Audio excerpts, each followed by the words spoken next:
Here's Johnny. You ready?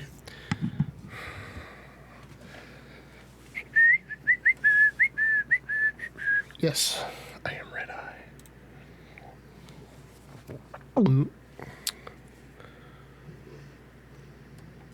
You gotta tell me when you want 5 seconds of silence.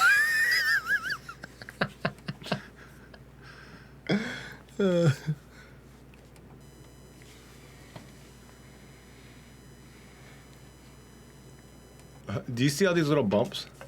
What is that? It's your breathing. Listen. I'm not even fucking next to the mic. Listen. Or it's that. No, you can hear you breathing. It's funny because there's one time that I left that 5 seconds in there, and Tyler even said, he's like, you can hear my dad breathing? So let's do this. Why is it me? Am I the only fucking breather here? You breathe like you're a deaf guy. I generally just hold my breath for those 5 seconds.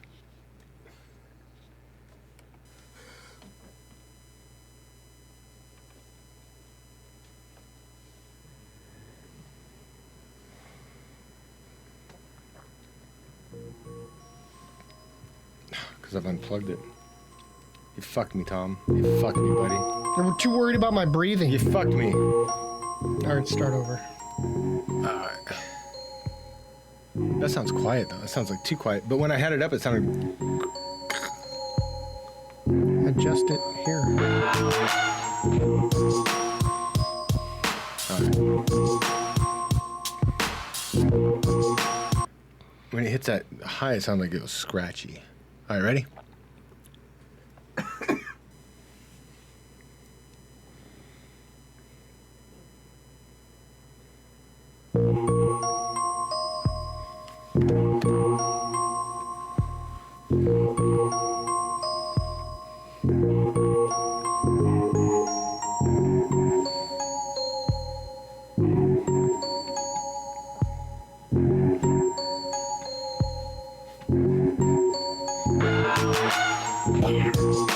Hey, yo! Episode 17 of the Ed and Tom Show. I'm Tommy T. I'm Eddie Rock. What's going on? What's going on, dude? Not much, man. How you doing this weekend? Awesome. Yeah? We're pretty good weekend. Other than the fact I have third-degree burns from the sun on the entire front of me from being out at the beach. I will tell you, and then we're going to talk about that here in a second. When we were out there yesterday, I swear to God, the sun was hotter than it normally is. It was microwave hot. I was out there for like 15, 20 minutes, had already applied, I went and swam, came back, reapplied, and within, like 15 minutes of being out of the thing, I was like literally sick to my stomach, like sun overdose, nauseous, I just felt horrible. Yeah, it was pretty fucking warm. Excuse me. It was pretty good. It was pretty goddamn warm. I'm in the water as soon as I get there and playing around with the kids or whatever. I get out and I sit down and instantly start fucking sweating. What are you doing? Yeah, I'm going to post this on Twitter and let everybody know that we just went live, and I happened to get you with your eyes closed, so that's just happened. That's it. We are live on the twits. Are live. But anyway, fucking so hot, I'm just sweating. And I reapplied sunblock probably 3 times. Yeah, 3 times. And I was just so hot, I just kept going back into the water just to not be hot. And then sitting to dry off and everything, I could tell, I was like, man, I'm getting burnt. So I put more on, and then by the time we go to dinner, I'm like scorched. I'm like, oh my God. You were nuclear torched. Yes. Like your stomach hammered red. Yes. But you're not the only one. Kate, I think I reapplied to her at least 4 times. She was constantly putting the stuff on, torched. Becca, torched. The only person that didn't get sunburnt was me, but I went and sat in the shade for like an hour. And then the one time I was out in the sun, the kids buried me up to my chin, and then I put my cowboy hat over my head. So it was horrible. It was horrible, but it was fucking absolute perfect, beautiful day. Yeah, I love Bellows Beach. So that was a really cool piece to it. So Cheesecake Factory afterwards. It was nice. I mean, I liked the whole ambiance of the restaurant. It was bigger than I thought, but the whole environment I liked. It wasn't too loud. It wasn't quiet, but we enjoyed ourselves. But why? Well, I mean, it just, you brought it up, and it's like, why is it so hard when you're at a party where when you show up to a restaurant with a party of multiple parties, why is it so hard to get the check right?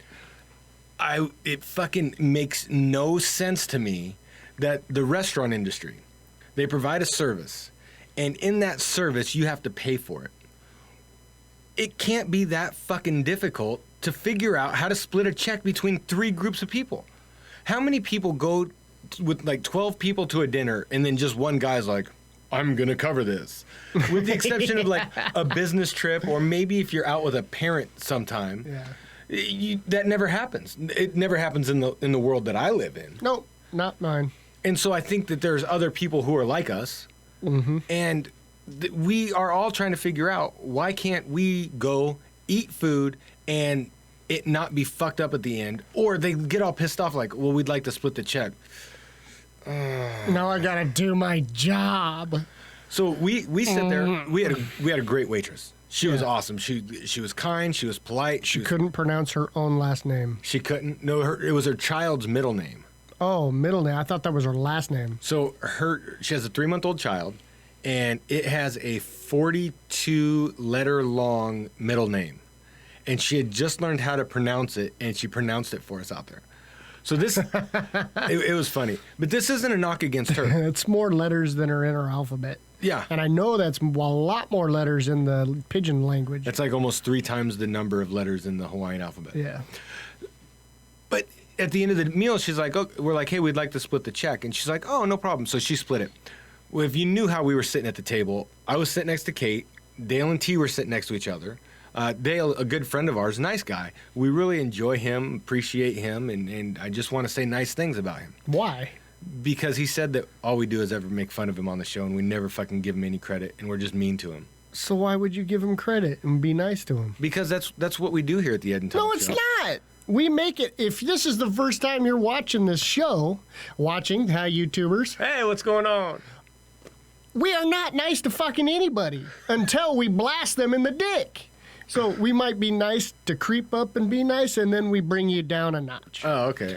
So Dale, just suck it the fuck up and enjoy your fucking winnings from fantasy football. And just And eat a dick. be happy that your name's getting mentioned. We care enough to mention you, you fucking tool. Yeah, that there better? you go. That's the fucking Ed and Tom show love you get. There you go. So, and then the kids were all sat down at the end of the table, and you and Cherie were across from me. I was on the kid table. You were at the kid table. Yeah. Specifically, we placed you there so that your deaf ear was facing the kids, and we had your good ear towards us. Yes, that's true. So we did make an arrangement for that. So then she's like, okay, here's your check, and she had split it out. And I asked her the simple question. I said, Which kid is mine? who do those kids belong to? And she's like, So then she guesses. She's like, the boy's yours. Yeah. I'm looking at like fucking blonde hair. The only one down there that you absolutely get wrong. That's not him. Yeah. So then we get the check, and then it's wrong. There was some of our things on yours, and so we ended up having to give you some cash because as soon as the check come, Dale didn't even look at his. He just throws his debit card in it and says, hey, I got to get to the airport, hands it to her. Mm-hmm. So then when she comes back with Dale's, we're like, hey, this is wrong. And she's like, I'm sorry. Once I've ran one and we've broke out the check and ran one, we can't run them again. It's frozen. But how does that affect 2 separate other checks? Right. You either void some shit or you just swap some shit. And she's like, as soon as we do it, we can't void anything. We can't swap. It's frozen. That just has to get paid in that breakout. So no other checks. None. Not her. Again, I'm not blaming her. She's just a victim of the system that she works for. But why aren't these fucking corporations fixing this bullshit? I know for a fact that some places have like a color-coded thing, like table, bam. This person ate this. This person ate this. This person ate this. They can fucking do it. It is out there. So I'm gonna say something here, and I've put fucking more thought into this since we went out. So if there's anybody out there, if one of the 6 people that are listening to this know how to design apps, I'm gonna make you like $7 or $8 with this idea. So check this out. You come to the table and you got your tablet, right? And you pick how many people are at that table, because you can slide tables together and stuff like that. Maybe it's a round table, maybe it's a square table, but you know how you unlock your tablet You just draw whatever the shape of that table is and put the number in there, and then it populates the number around. And then you tap on one, and the little thing comes up, and you select what they want. And then if there's something extra, something weird that they want, have a little spot where you could free write, have a little text. Voice recognition, right? We have Siri. I say hello Google or okay Google all the time, and that shit works. Have something like that. Build that into it with that voice recognition, so now you capture what that person wants. And then that, not only does the table have it set up and you can now break it out, but the voice picks up my voice as opposed to your voice and charges you for your shit and me for my shit. And it would fucking work. There's a way to make that work. So, have you ever been to Buffalo Wild Wings? Yes. Okay, that when it's time to pay, you don't even hand your card to the waitress anymore. You just swipe that little tablet on your fucking table.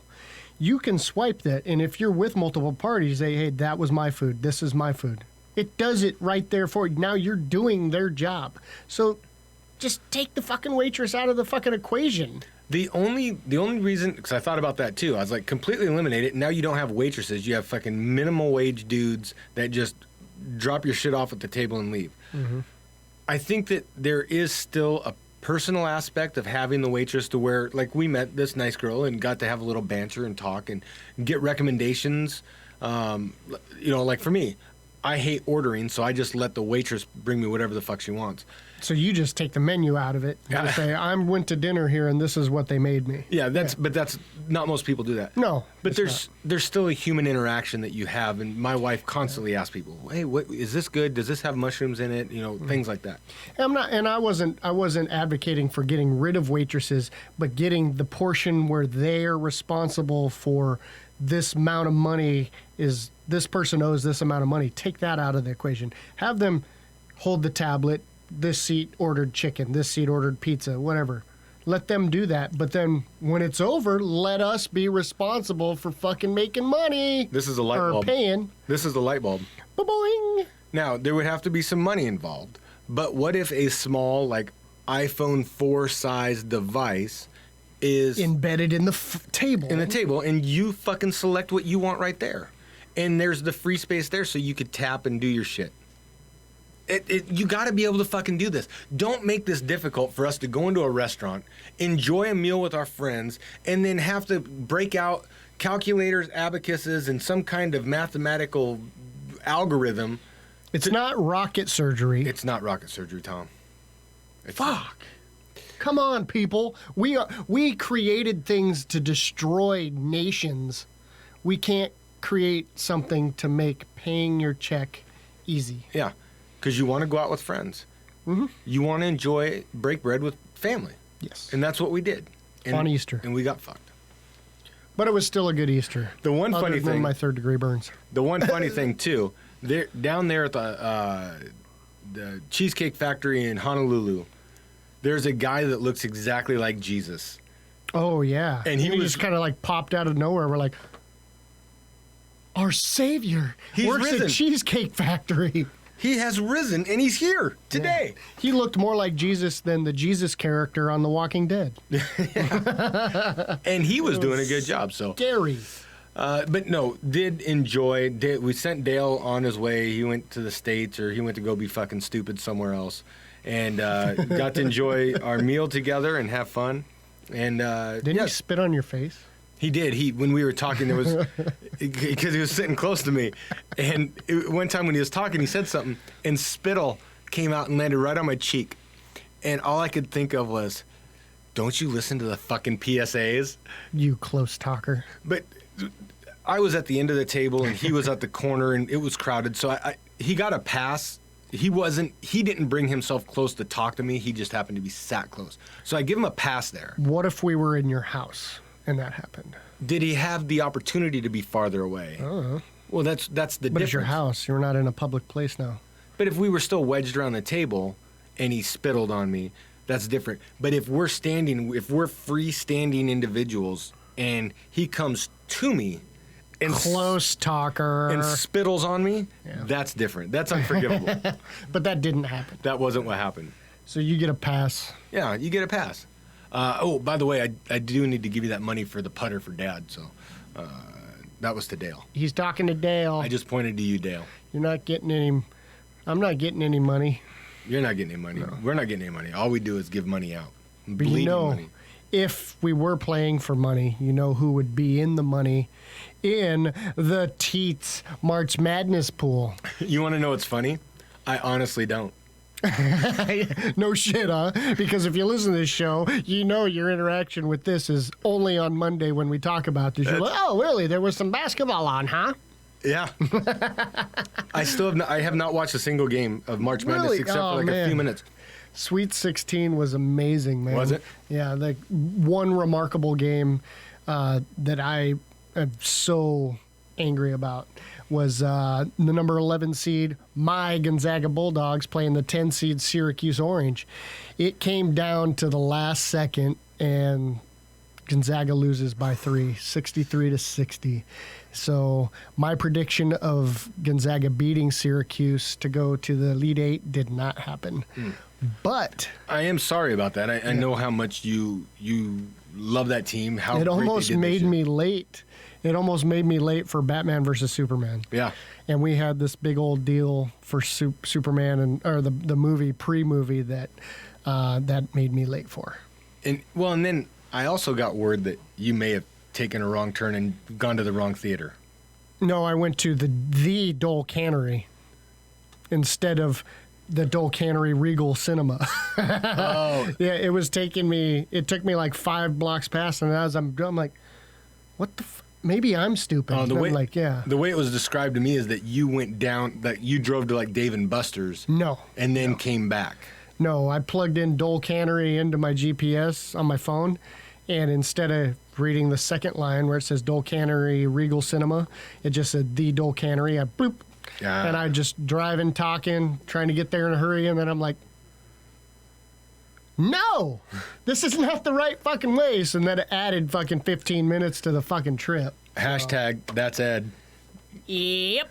I was there in full costume, ready, waiting, had the crowd. I had talked to the people on each side of us. I was like, hey, when my buddy gets here, we're going to do this. And they're like, oh, okay. And I said, we'll talk to you before, and then we want to talk to you afterwards, get your reaction live. We'll put you on the show. They're like, oh, okay, cool. And then I swear to God, they started letting us in way early. I mean, they let us in way early. And as we're walking in, I'm texting you. I'm like, dude, where you at? And you're like, we're just walking up. And so I'm like waving at your family as we're going inside. So man. It's funny because we won't talk about the show. So there's no spoilers on this show. If you want that, there is actually a Teats Presents Batman vs. Superman spoiler show that will be dropping the same time this does. Yes, and a friend of the podcast, Mike Morris, is our in-studio guest. Yeah, so we gives his input, an outside input that he has no knowledge basically of any of these superhero movies. None of them. So we get that of like what he took away from that movie. Yeah, because we could sit here and talk about it, but to have that perspective, I thought was really interesting. Yes, and it was like it brought forth some things.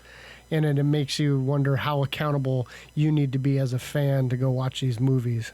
So what I found interesting was because then we talked about, well, when we get done, we'll walk out and we'll do some of the videos then.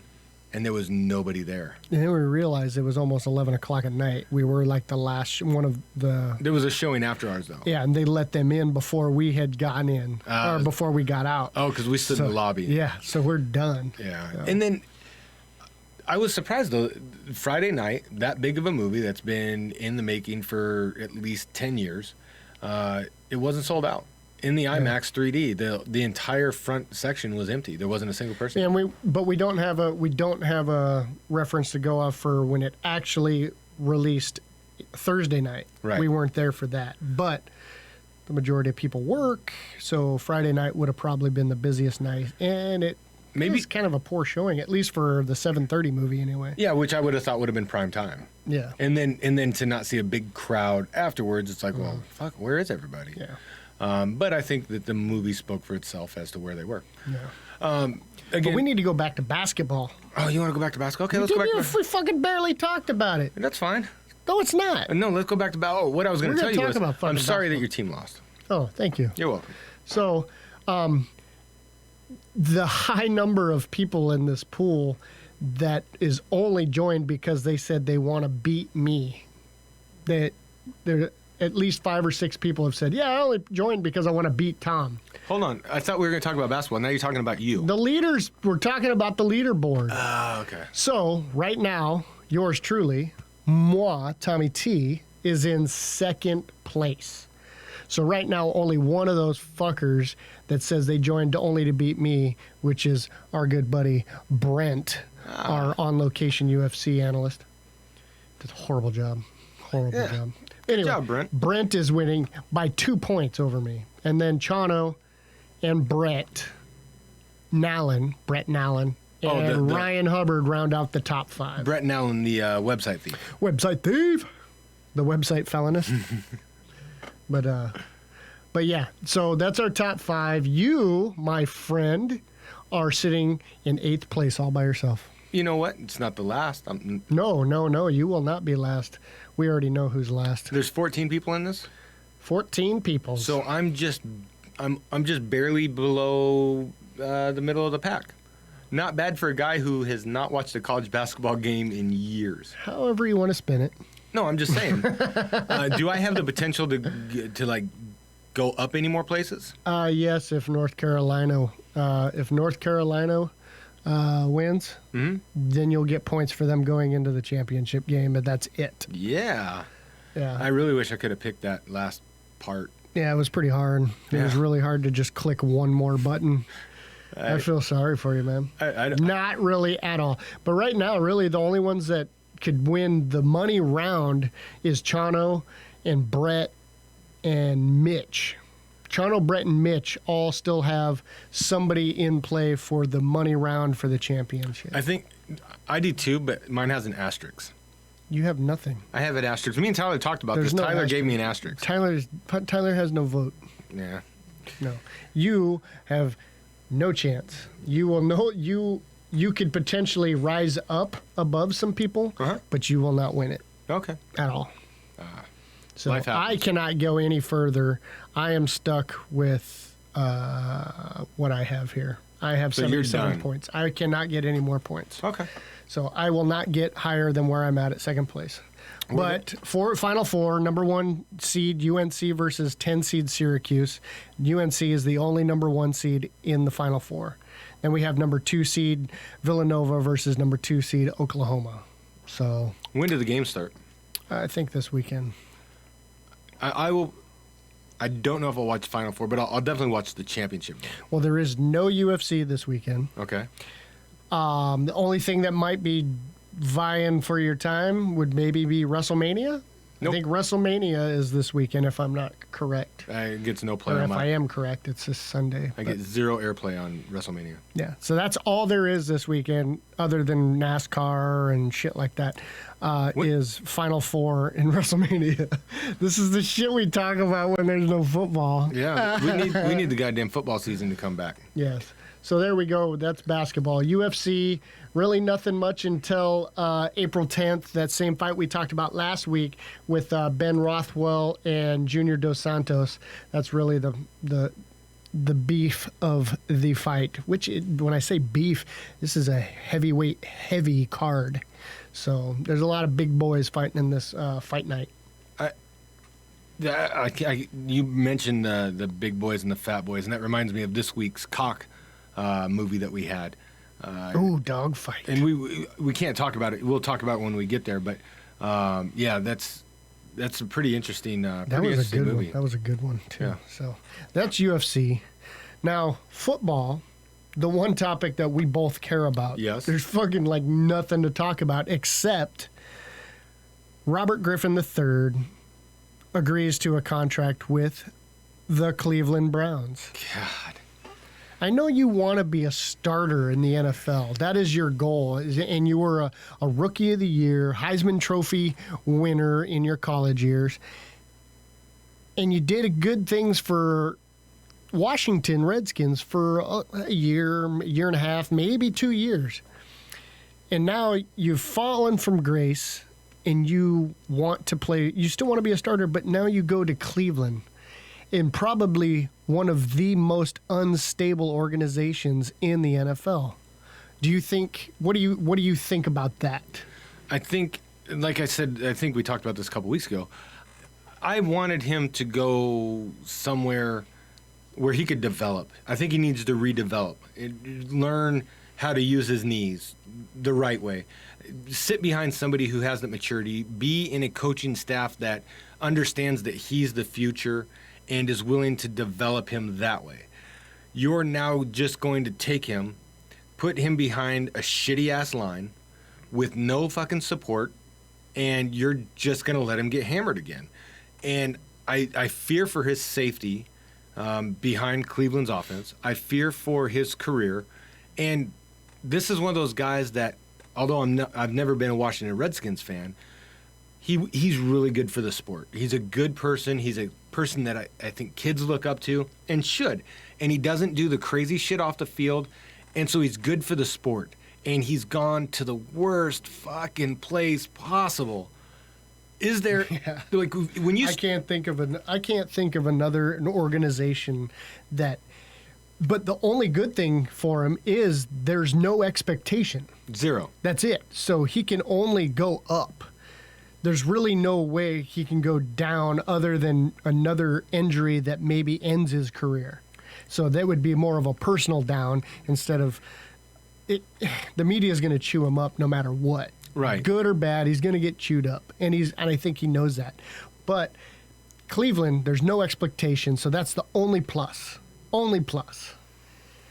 And he does have chemistry with Josh Gordon. They played together in Baylor. Yeah. So they're getting that connection back. Yeah, but how long does he have Josh Gordon before he's suspended again? I can't stop smoking that shit. No, I'm a fucker. Come to Seattle. We'll protect you. And it's funny that you mentioned Seattle.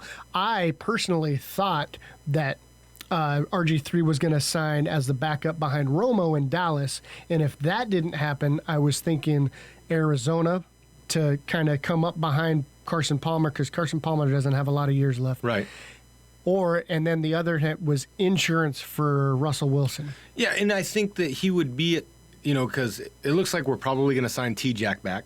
Oh, really? Yeah, that's going around now that, he tested free agency and didn't get a whole lot of love. So Yeah, I kind of saw that coming. So, but Not that you guys were going to re-sign him, but I knew he was not going to get a lot of love. So I thought RG3 would be kind of a good fit. That same type of, and I think Russell Wilson could be a good mentor about this is how you deal with that media and that press. And then now you have two quality people, and maybe he does that for a few years. But that's a lot of cash. But then maybe he has to go somewhere. Yeah, it is a lot of cash. If you were signing him as a starter, they would have had to have been looking at signing him as a backup. Yeah. And so the money would have been a totally different thing. But for the long run, I think it would have been better for him. Yeah, and then he gets more rehab time for that knee if he needs it. But then he gets more rehab time for the brain. And then he gets to work in a semi-potent offense and have maybe talent that he can actually work around. Yeah, as opposed. But I don't see any situation he goes into and starts immediately. Other than, I really hate to say it too, and now that he's signed with Cleveland, it won't happen. It would have maybe worked for him in San Francisco. Yeah. But since San Francisco has not done anything with Kaepernick and Kaepernick hasn't signed with any other team, it looks like that April 1st deadline is coming and we're going to owe him some money. So I'm hoping that the sides can reconcile something and Cap can actually perform as our starting quarterback. But as I'm talking about Kaepernick, a story came up in my head that I remember hearing. So all this Kaepernick demands trade or asks for trade and all this stuff, those words were never said by Cap. So what some people don't know is Kaepernick's agent was actually an Agent C, and he had a couple of agents working for him. Those two guys have split, and now one of them is trying to get him to sign away from and get a different contract. So now this guy gets money that he doesn't have to share with this other guy. So it's like Kaepernick's agent's drama. So all this shit being put out, it's not Cap that's doing this. It's agents that are splitting up and all this shit. So there's a lot of stuff that Cap and Cap has to own some of this. He hasn't come out and said it. He hasn't come out and said it with his own words. Well, if that's the case, though, he needs to fire him. There's other agents out there, and that's what I believe is coming. Yeah. Or he's sticking with the one that he likes, the one that's staying wherever he's at, or whatever the case case is. So, the one that's not on the. If you're working for if you're paying somebody money to do a service for you, and they're fucking you over, and this is the shit you're getting, you've heard stories about agents that are walking in and just on the coach's desk talking about my guy needs the fucking playtime, and. Cap has a lot of shit going on up here, and maybe the split of his agents are kind of like the splits of his personality. Yeah. And maybe it's just kind of symbolic of what's going on with him. But hopefully, again, I say this, and as much as I fucking hate the Niners because they're rivals, I hope they get their shit together so that we can have that rivalry. Because right now, it's still not looking better. It's not. No, it's looking if we don't do anything, like right now, we're still talking about, we're not going to talk to Anquan until after the draft. I'm like, come on, man, just a 1-year deal. Give him another year. Now you got Chip. Yeah. Potato Chip Kelly. Brotato Chip. But anyway, hopefully the draft will answer some things of why the Niners have been so fucking quiet in free agency. The other move in free agency that I think is worth talking about, and this is only because of your douchey wife, would be DeMarco Murray signing with the Titans and going and being in their backfield. We've already talked about that. Did we on the show? Yeah. Was I here? Yeah, you were here for that. We've already talked about that. And then how huge it was with Rashard Matthews signing with them for Miami as well. Huh. It's like DeMarco Murray being that running back that Mariota needs. Oh, maybe we did talk about that. I'm telling you, I don't remember. As soon as we're done talking about it, I don't remember. Hey, Ed, I'm Tom. How you doing? We have a podcast together. Really? Yeah. Weekly. Wow. This is news. It's like when Peter found out he was fat. This is news to me. What do you mean I'm fat? But next week. But no, that is good. He did kind of look good in that two-tone blue, man. He did, that picture that came out. But next week, I will do my due diligence on this one. I promise this with almost utmost sincerity. My favorite thing in the world is happening next week. The Masters. Of the universe. Of Augusta. Oh. The Masters is happening.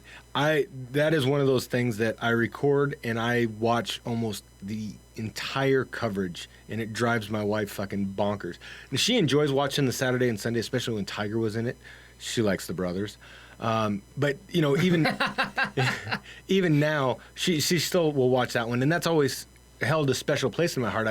I had an opportunity 10 years ago or 12 years ago or so to take my dad to the Masters and actually go watch. Matter of fact, the year that Tiger hit the chip from behind number 16, yeah, and it hung on the edge and dropped, that was the year that we went. That's fucking awesome. And so we got an opportunity to do that, and so that's kind of one of those long-standing traditions in my home is that tournament.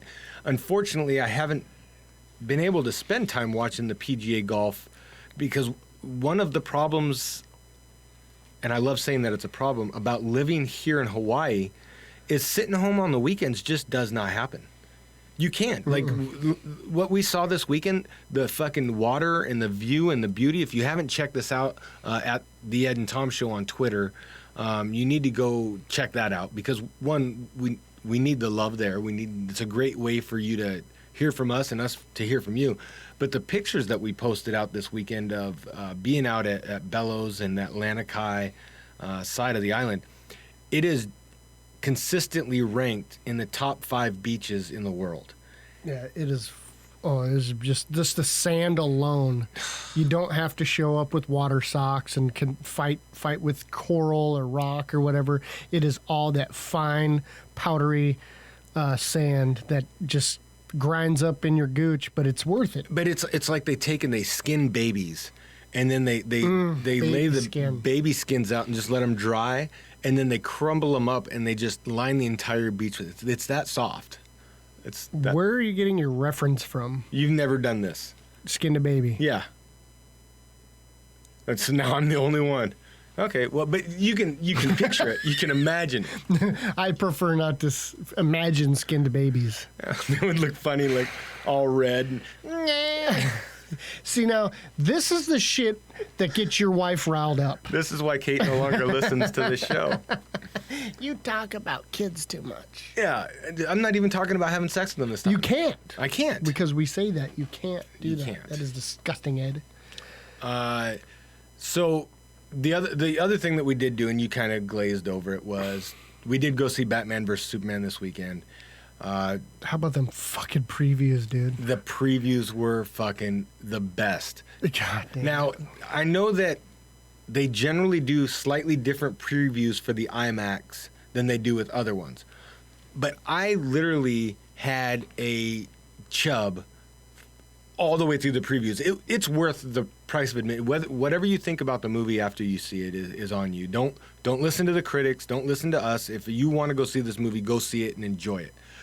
But the fucking previews were money. Just the Suicide Squad preview opens up to fucking Queen's Bohemian Rhapsody playing, man. Is this the real Oh my life? God. And just fucking fight, gore, action, just all over the place. And you've got Bohemian Rhapsody in your fucking eardrums. It was awesome. Whoever said, let's do this, I hope doesn't have to work another day in his life, because just that preview, it was worth never having to work again. As it starts, it just shows a door, a jail cell, and it's, is this the real life? And then it goes inside, and it's Harlequin sitting there doing whatever crazy shit she does. She is fucking batshit crazy in this movie. Margot Robbie is her name. Smoking hot. Dumb. God damn, she's hot. But then the scene, they're outside and all the guards are surrounding her. And she's like, what? Kill everybody and escape? And she starts laughing. They're like, oh, never mind. That's just one of the voices in my head. It didn't really say that. Or did it? And then fucking has that crazy ass laugh. I'm like, oh, God, I can't wait. My favorite part was when they're walking down the street and she takes a baseball bat and smashes in like the giant window glass window in front of a department store, and she bends in and grabs this purse. Oh, yeah. And he's probably like some kind of like good guy, special forces dude. He turns, he's like, "What is wrong with you people?" And she's like, "We're bad guys. That's what we're supposed to do." All cute, and then puts her little purse on and goes walking. But you kind of glazed over the bend over part. Jesus Christ. I did not glaze over that. Well, I mean, glazed just over. now. Yeah. I glazed over. Holy shit, she's hot. And then we get treated with... By the way, it was in this month's Loot Crate. I got a Harlequin comic book. Fuck yeah. A Harlequin #1, as a matter of fact. So this will be worth 8 or 9 cents here in a few years. Yeah. She is right now my favorite villainess. Is that the word? Villainess? Maybe. Villainor? Villain. I think it should just be gender neutral, like actor. It should just be. I don't like that. But you need to be villainess. Right. No, because she's a villain. But in this world where people get so pissed off, oh, she's a damsel in distress. The women's are always portrayed as weak. Well, now you have a female villain. I'm going to call her a fucking villainess. No, that's I'm going to call her villainess because it's nice. It is awesome. She needs to be, hey, I'm a villain, but I'm a woman, so you're a villainess. And I put her up on a level because right now, what other villainess is there that you could say is remarkable? I would say this, and here's why I say it's villain and not villainess. You know how the Disney has the princess line, right? Why isn't it a prince? Well, no, but just go with me here for a second. They have the Disney princess line, right? And then they have the villain line. Mm-hmm. One of the villains in that villain line is Cruella de Vil. She's a villain, not a villainess. I don't know if she's a woman or a dude, man. She's a woman. So you can tell by the Ella at the end of her name. She's an ugly woman. Ella. That's what I was getting at. She fucking ugly.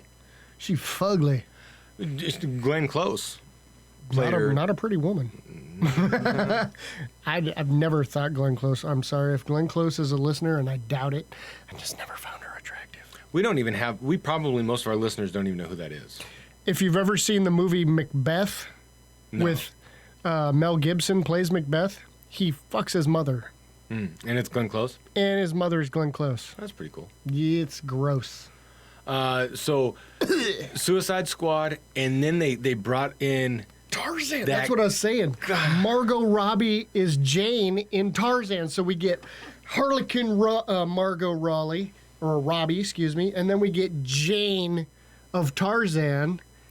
We get back-to-back hotness. I've loved the story of Tarzan. It's an awesome story. Ever since I was a kid. They have never fucking done it right on the big screen. No. They did.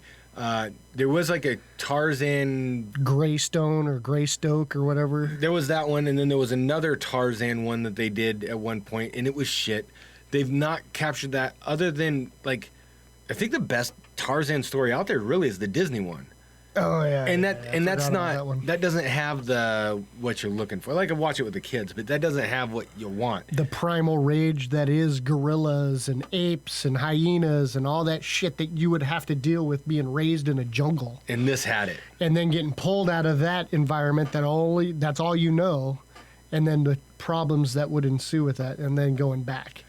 So it looked really fucking good. I hope they don't fuck with that. The whole he gets taken out.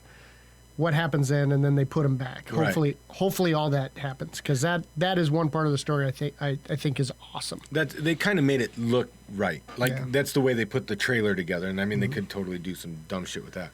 Yeah.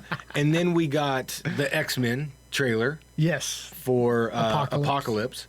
I didn't know Sansa Stark. I apologize. I can't remember her actual name, but Sansa Stark from Game of Thrones is now an X-Men. See, why isn't that? Is X-Men gender neutral? Yes. Men. Yeah. X-Men. Yeah. Is it because of the X? Yeah. Okay. Because that could be men or woman. It's just X, like Xmas. Not like, don't you fucking say Xmas. Why? You have to say Christ. I don't have to. Christmas. No, I said Xmas. Christmas. I like Christmas, but I said Xmas because... Why? Because people say that. There's a lot of hashtags out there that do Xmas because you don't have to use as many characters on your well, that's fucking tweeter. Lazy and disrespectful to our Savior. Maybe, if you believe that. But you're celebrating it. You're celebrating Christmas, so call it what it is. I celebrate Halloween, but I you don't call it Exoween. Because it sounds funny. Well, so does Xmas. Maybe. Xmas sounds fucking retarded to me. Well, I'm sorry. Your ears are retarded. No, you can't. There's no way of justifying that calling it something other than Christmas is not offensive. Also, not to me. I mean, to me, it's not. You're not offending me. You're offending Christ. Right. Kind of the big guy. If you believe in that. Yeah, but then why are you supporting Christmas? Why are you telling anybody Happy Christmas or Xmas if you don't celebrate it? This goes back to the same thing I said with Halloween. You celebrate Halloween doesn't mean you're a pagan. Not everybody celebrates Halloween, but you also don't call it Exoween. Right. That's what I'm getting at. You're not disrespecting the name. You're disrespecting what Christmas is by calling it something other than Christmas. Then we could just go and say, well, we just call it holiday from now on because... That shit pisses me off, too. Why? Because Christmas is offensive to some people. What about the Jews? Then don't fucking celebrate it. Celebrate your Jew holiday. But you're gonna give me we don't the call days it, off? We don't call it fucking Exonica. Because that doesn't sound right either. It's stupid. We wouldn't... Us as Christians, we're not going to disrespect Hanukkah by calling it something other than what it is. We call it Hanukkah. I don't call you X-word. Squidward. Yeah. You should. Your name's Ed. You should call me Squidward from now on. All right.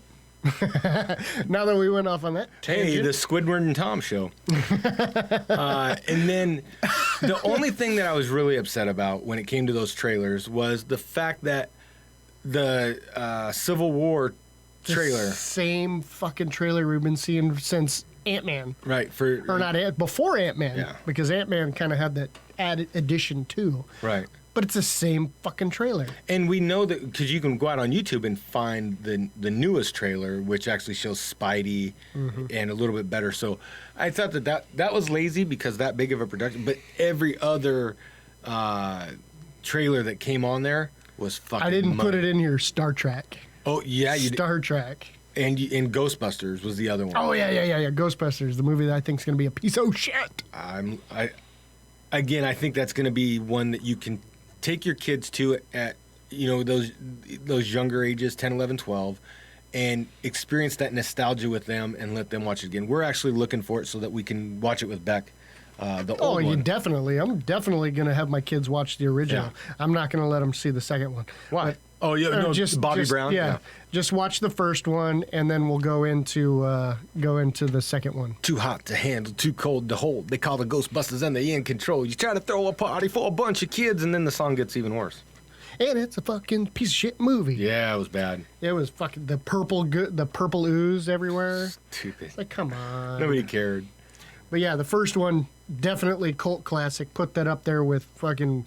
It was awesome. But yes, watch that with the kids, and then the only way I'll watch Ghostbusters is if they do it 3D.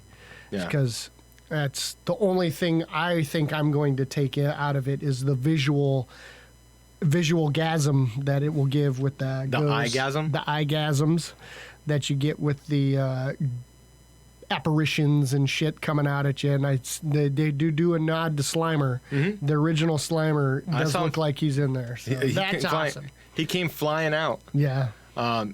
He slimed me.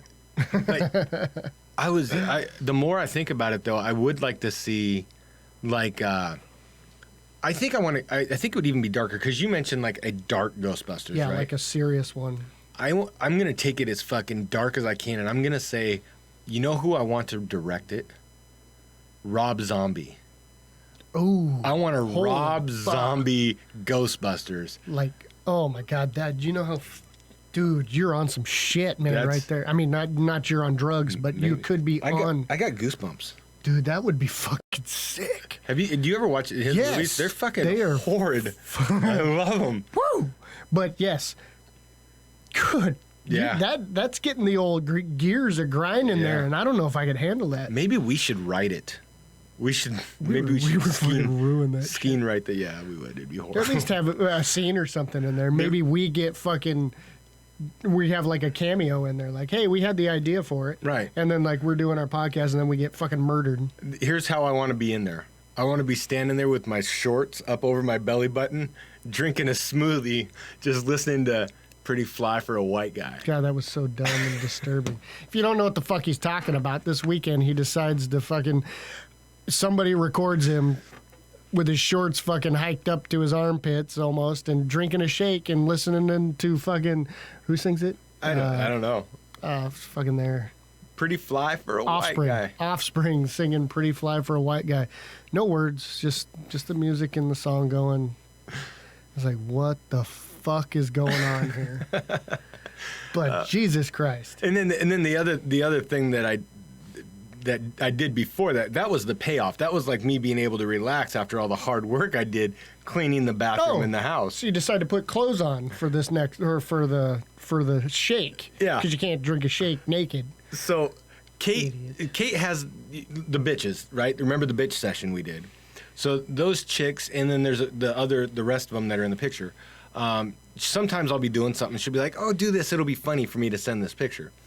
So I was cleaning the shower, and I needed to get the walls. And I was like, it's just going to be easier to turn the shower on and like spray the walls down as I was doing it.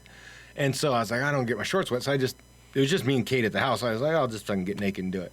So she's like, it would be so much funnier. Let me take a picture of this and send it to my girlfriends. They'll fucking hate it, and it'll be hilarious. So, I prop the leg up and I do the whole thing.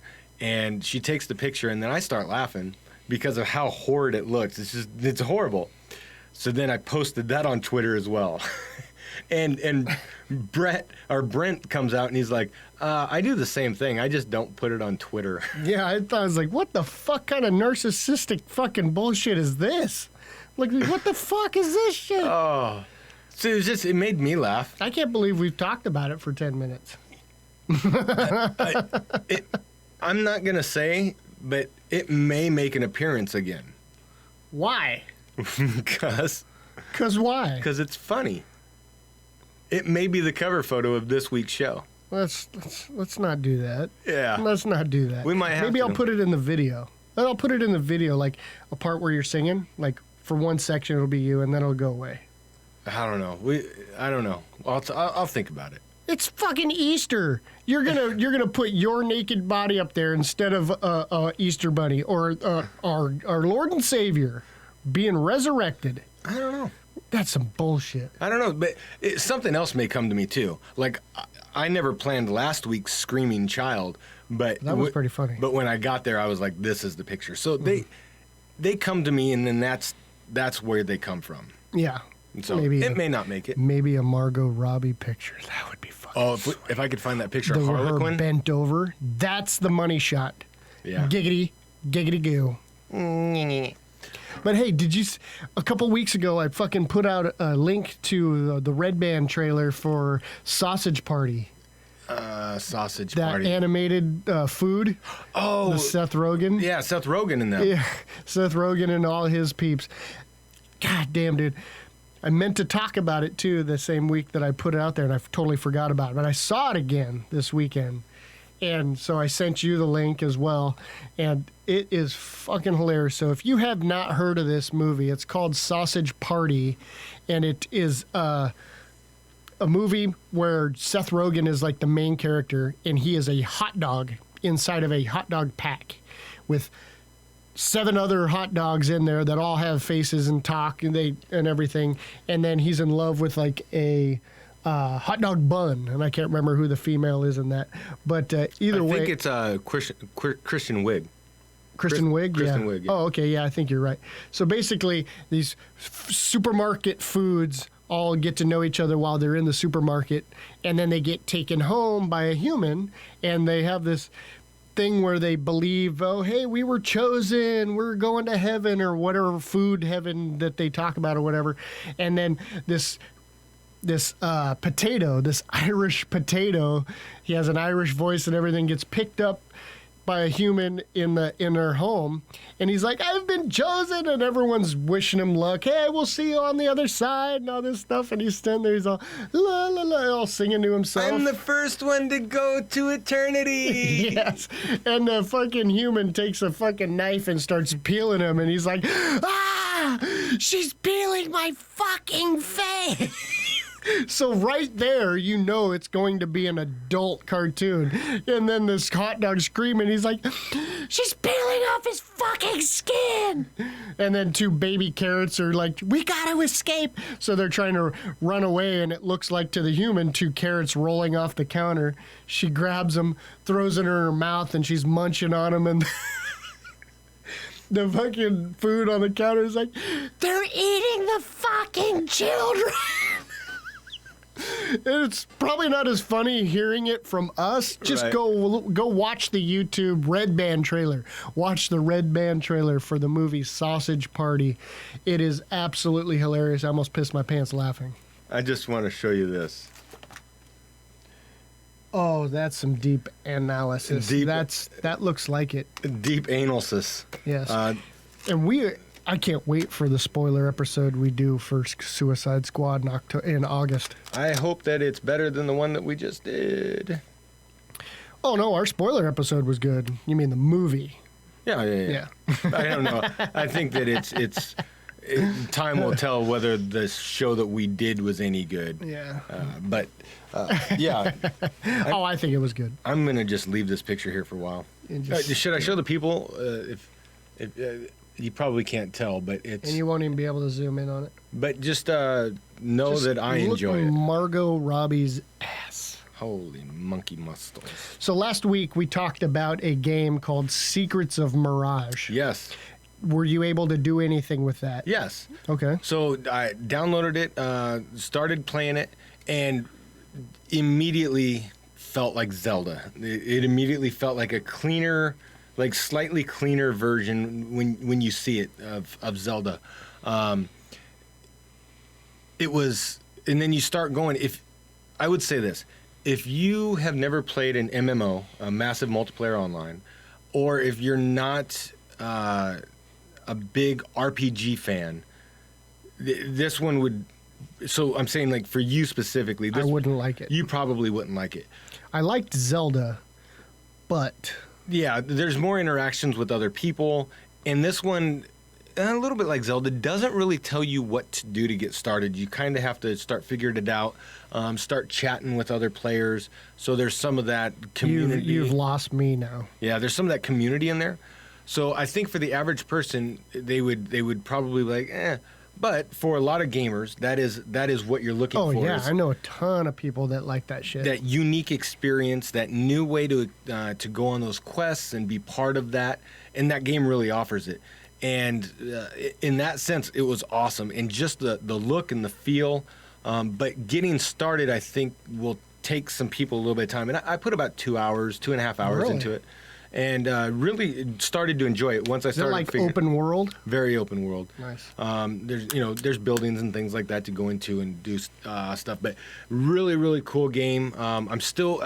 Me and the developer tweeted a couple times this week, but we never got a chance to link up. I'm trying to get him on the phone so I can get kind of his, for him to give us a little bit of what that game means to him and why and purpose and stuff like that. But this game's been growing a lot, and so he's been extremely busy with that. So looking forward to getting a chance to talk to him and find out what's going on behind the scenes and what his plans are going forward with this thing. It's free to play, so it doesn't cost you anything. Secrets of Mirage. Go out and download it. Doesn't cost you anything but a little bit of time. It's the most confusing part was realizing that it had already downloaded. It was that quick. That quick of a download. Because you're not downloading all those graphics and movies and Maps sound and all that. You're just this real small 8-bit thing. Go and do. Wow. I'm curious. I would be curious. I don't know this. If you could load it up on a tablet and make it mobile. I don't know. I'll try right now. Okay. So that's it was a lot of fun. I will say this though. We did record a show prior to this. We did our spoiler show. We had Mike here. We did a photo shoot, which was a lot of fun. Mike, by the way, is a amateur photographer, and we had no idea he was going to do this. And he showed up and he's like, "Hey, I hope you guys don't mind, but I don't get an opportunity to play with some of my toys. So while you guys are doing your thing, do you mind if I just kind of take some pictures of you and play with some of my new equipment?" And it was like, "Dude, fucking please."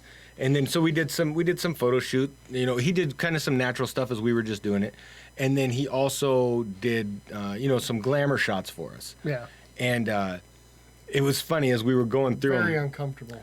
We did the normal, we were standing like right up here holding the sign and, just the guys.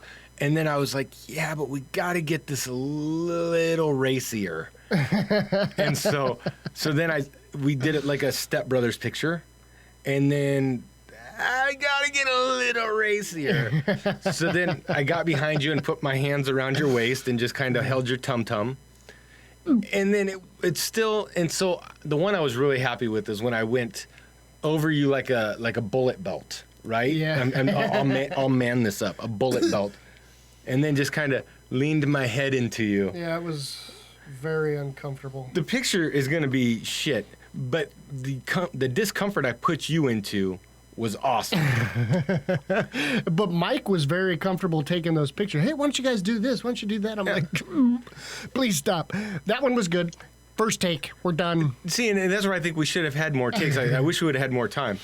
Mike got it. I was able to download it. Okay. I extracted a zip file. It came in a zip file. I extracted it. I cannot run the executables. Oh, you can't? No. Okay. But the reason I brought that up is because this has been already a long day. And yes. I think we should take a break. Oh, yeah. Maybe get a little something to eat. That's a good idea. And then come back in and finish out the show. And I have, just for you, I know that you're a big fan, some pigs in the blanket that I have right down here. And I got some Just got some pigs in the blanket right there, huh? I do. I have some there. I did not. I'm not taking a picture of this food, right? It's just there. Because you fucking did. at Cheesecake Factory as well, and you may have got a little piece of me yelling at you. Yeah, you weren't happy with that, were you? No. So let's. It looked scrumptious. Should we take a break? Yeah, Have let's do something, this. and then we'll come back. Okay. All right, let's Take a pause quick this one. shit.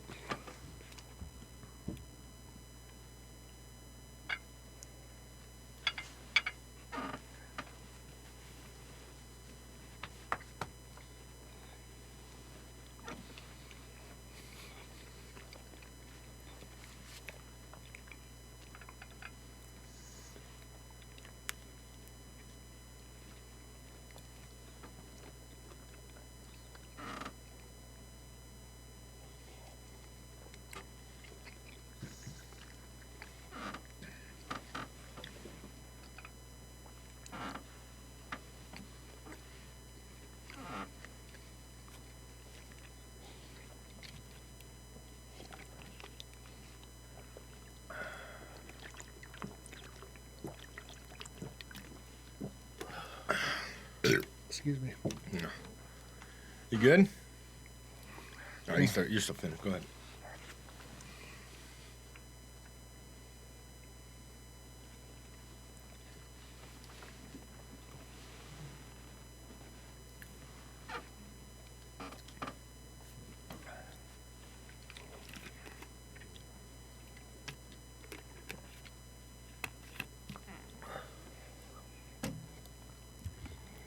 All right, let's spin this shit. All right, let's go. I'm gonna get these back down here. So, Tom, we've been talking about fitness a lot here on the Fitness. show, and Ryan's been following us. We've been getting every time we mention it on Twitter, thumbs up, and we get the likes. Which I really need to do a better job on Instagram. It's hard. Oh man, I forget about Instagram. I know, and what I should, you know why? Because the people that we get to interact with on Twitter are fun. They're energized. They're energetic. You're on there. I'm on there. So with Instagram, the show's on there, but I don't feel like we get the same interaction with people. But I think we get followers faster on Instagram. So somehow we need to rectify that. Because that's actually where we picked up Ryan at. So I know a lot of people, when they're on Instagram, as soon as they put something on Instagram, it'll go to Facebook. I don't know if there is an Instagram to Twitter. Absolutely. Because I know Twitter has that character limitation. It goes out and you can put in a little thing, and then it just drops a link. So it takes everything that you did on Instagram, converts it into a link, and then puts it on there, and you can add a couple characters. So I mean, and I've done that before, but I haven't been on there in a while, and so I apologize to any listeners that we have that rely on us to be on Instagram, but we've done a really good job on Twitter, and then you've been doing a great job on Facebook. So The Book of Face. the Book of Face. So The Ed and Tom Show page. or at the Ed and Tom Show, or if you want to follow us individually, you can do that as well. You can find us right off of there. Tolman Tom. At Tolman Tom. At Eddie Gano. It's real difficult. And then you can also... Is that your handle? Eddie Gano, it's really difficult. Nope, just the... at Eddie Gano. It's not that difficult. How about that? Was that an underscore? No, I'm just kidding. Was there a number one on the end of that? Which Twitter, I don't think you can have numbers. I don't know. You can't in hashtags. I've learned that. You can't have a number in a hashtag. Well, No, yeah, you can. Yeah, you can, because I've done 49. Yeah, I with do 12. hashtags. There's somewhere there's you can't have a number, or I'm making it up. You can't have spaces. Yeah, I know that. And I'm always curious because like when I put like a hashtag and put an exclamation point at the end of it, it usually puts the exclamation point over one space. So I don't think maybe you can't have punctuation. There's no punctuation. That could be it. There's something. I think that's the point with hashtags. It's just pound bleh tag. Which is hashtag officially a word yet?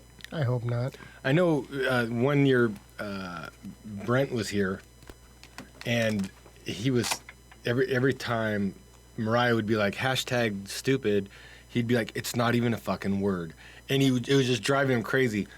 And obviously, if I know it drives you crazy, hashtag that's dumb, hashtag everything, hashtag the hashtag. He fucking was losing it, and we drove all the way down to San Diego, just hashtagging his ass. Oh man, that fun. would have been amazing to be a part of. But back to the point, Fitness has been going really, really well. That's good. And Ryan has kept me motivated, and the listeners and stuff have kept me motivated. The fact that we're now filming, I will tell you, weighs in a little bit because you're going to be on camera. It's like you can't be a fat fucking slob on camera. Yeah. So now that you say fat fucking slob, looking at myself right now, I don't think I look like a fat slob. Okay. But doing my body fat index, what do they call the BMI or whatever, stuff like that, it says that I may be 7 pounds overweight for somebody my height. So now I have this thing that tells me that I'm fat. So now that is my motivation. I want that thing to not think I'm fat. Is that kind of no, I don't know that it's actually great. That's a measure. That's something tangible that you can measure against to say, this is how I know that I've made some progress. Right? That number's dropped and I'm not. I don't think it's narcissistic. I think that that's just a measure. I don't think that was the word I was looking for. Is that that word comes to my head a lot when I'm around you. Yes. But that's not what I meant. I meant, is it shallow of me to think that this one measurable says that I'm overweight by 7 pounds? Like, you don't feel that you're overweight. I know that I could lose a pound or two. Right. And I know my problem areas, and I know why I am not where I'm at. Where are you trying to get to? I want to be 175. I would have to lose more than 7 pounds to get there, but this thing says I need to be 179 because I am 5'8". I need to be 179 to be at the top. That is where I am not overweight. Are leprechauns generally overweight? Fuck you in your mouth. I'm not even Irish. Actually, I think I am a little Irish. Are you? I don't know. Have you had a little Irish in you? But I think I might have Irish blood in me. And semen. No, you said demon. Semen. There's a demon in me. No, I think that that's a good goal.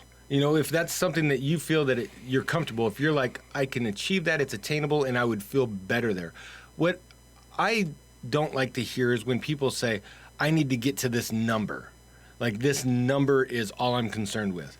Well, how are you going to get there? Are you going to do it by losing fat and muscle? Are you going to get there by just losing fat? Are you going to just stop eating and go anorexic? Anorexics are really fucking skinny.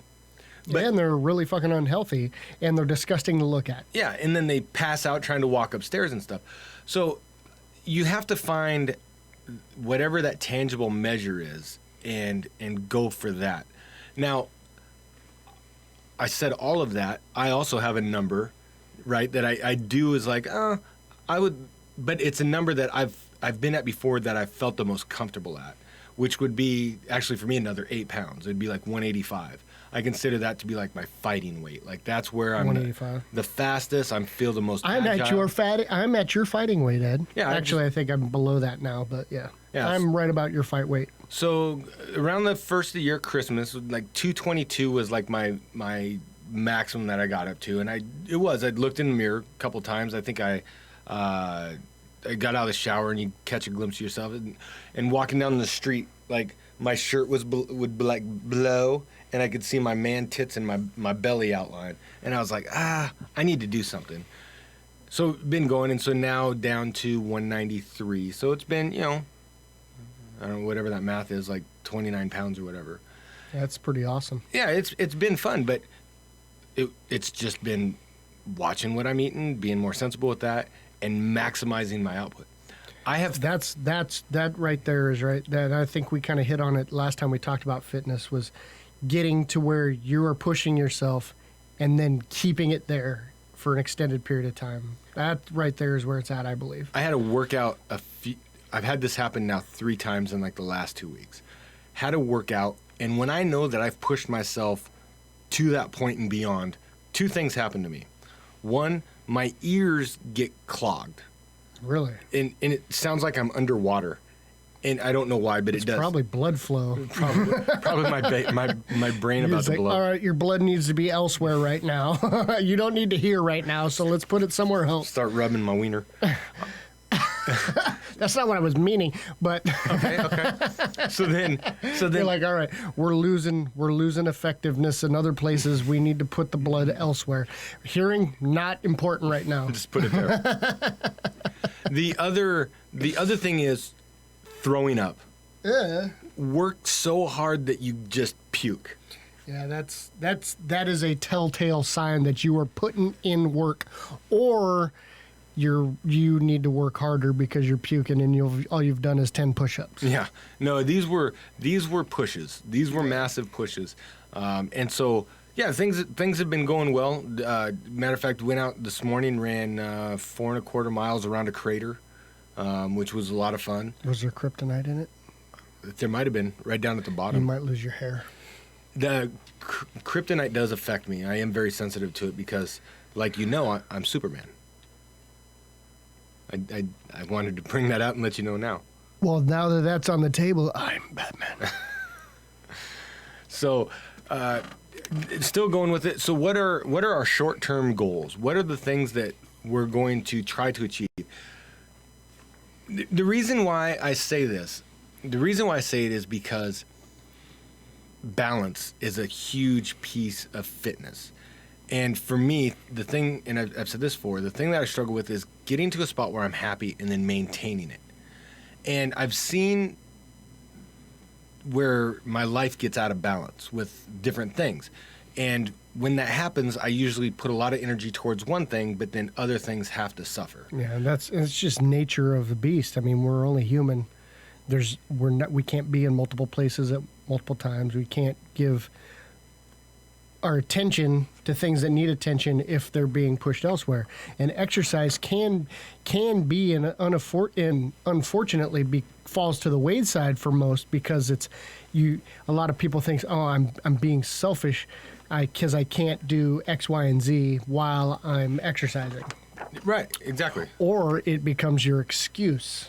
I'm Yes. not going to exercise because I need to Do this thing. dust this bookcase. I need to learn how to program the VCR. And when I went, and I've fallen in that trap many times. Like, I have this thing that's so important to do, and I really come to the realization that if I do sit on the couch and just become a lazy fat fuck, then my cholesterol's up, my blood pressure's up. So that's putting strain and stress on my heart, and so I'm forcing myself to probably die sooner. Mm-hmm. So if I don't get off the couch and go do things, then I'm not gonna be around to do those things either. So when you're sitting there and you're saying this is the important piece, well, if you're dead, that important piece doesn't matter. No. So get off your ass and go do it, so that way you'll have more time, you'll have more energy to do those things and be able to push a little bit longer. And something that I've seen people do, and when we talked about balance, I want to just kind of show this little thing that I've seen, and it's something that I've done quite a few times, and this is one of those things that helps me to realize when my life's out of balance. The last time you pulled out a piece of paper and a marker, you drew a dick. I'm not going to draw a dick, I promise. Okay, I was just letting everybody be forewarned that if it's a dick, I warned you. I'm not going to draw a dick. Okay. So I'm going to draw this little wheel, right? And Little wheel. It looks like this, Oh, it's not a dick. right? And Okay. so picture the number 5 right there. I've put a 10 out on the ends, right? And 5's there, 1's at the beginning. Each one of these lines represents a piece of your life. So let's say spiritual, let's say physical, let's say emotional, let's say work, let's say family, and let's say recreation. So in this thing, I'll say the show, because that's where I spend a lot of my recreational time. So then you take a good long look at your life. Like, you have to get really objective and be really like, okay, let me see how I'm living my life and spending my time. So on my physical fitness, I spend quite a bit of time either thinking about what I'm eating or what I'm doing throughout the day. So I'm gonna give myself like a 7, right? I think I do a good job on that, about a 7. So my emotional fitness, I spend some time in there, like doing some meditation and stuff, but I don't spend a whole lot, but I do spend some time throughout the day. And then work. I have to go to work a lot. I'm like just part of being there. So You're an adult. I'm going to give that like an 8. My family. I get to spend a lot of time with them, but I don't get to spend a whole lot of time with them. So I'm going to say they're probably about a 5, right? Not what I mean. This isn't like what's most important to me, but where's my time? Where's my energy being spent? You have to actualize this. Right. So the show, I spend a lot of my spare time thinking about the show. I probably would say, because even like sometimes at work, I hope my boss doesn't listen. Sometimes I'll even pull up our show notes and work on some shit or do some research. I'd say that's probably like a 6 to 7. My spiritual fitness, spiritually, I don't spend a whole lot of time on it. I do more emotionally. But Yeah, you won't even say Christmas. So I'll say that's like a 3. Really? Right. I would say. And you won't call it Christmas. You're a heathen. No, Just kidding. That's a different show. I'm not hiring you on spiritual fitness by Okay. any means. I'm just saying you can't even call it Christmas. So then I connect the dots, right? And I get this weird, It's getting ready to turn into a dick. funky thing, right? So now you see this weird, funky thing. Is this a wheel that would spin well? And that should probably be a sharper line. If this was a wheel, would it turn well?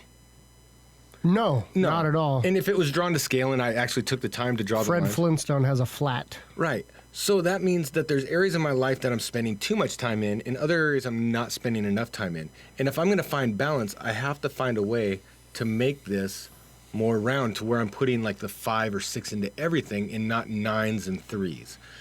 And so that's a really good way just to visualize your life. And if you sit down and you take like the 6 most important things in your life, and those are just examples, and jot them down, you might be able to see a quick piece of where you're spending your time, and then you can make adjustments there.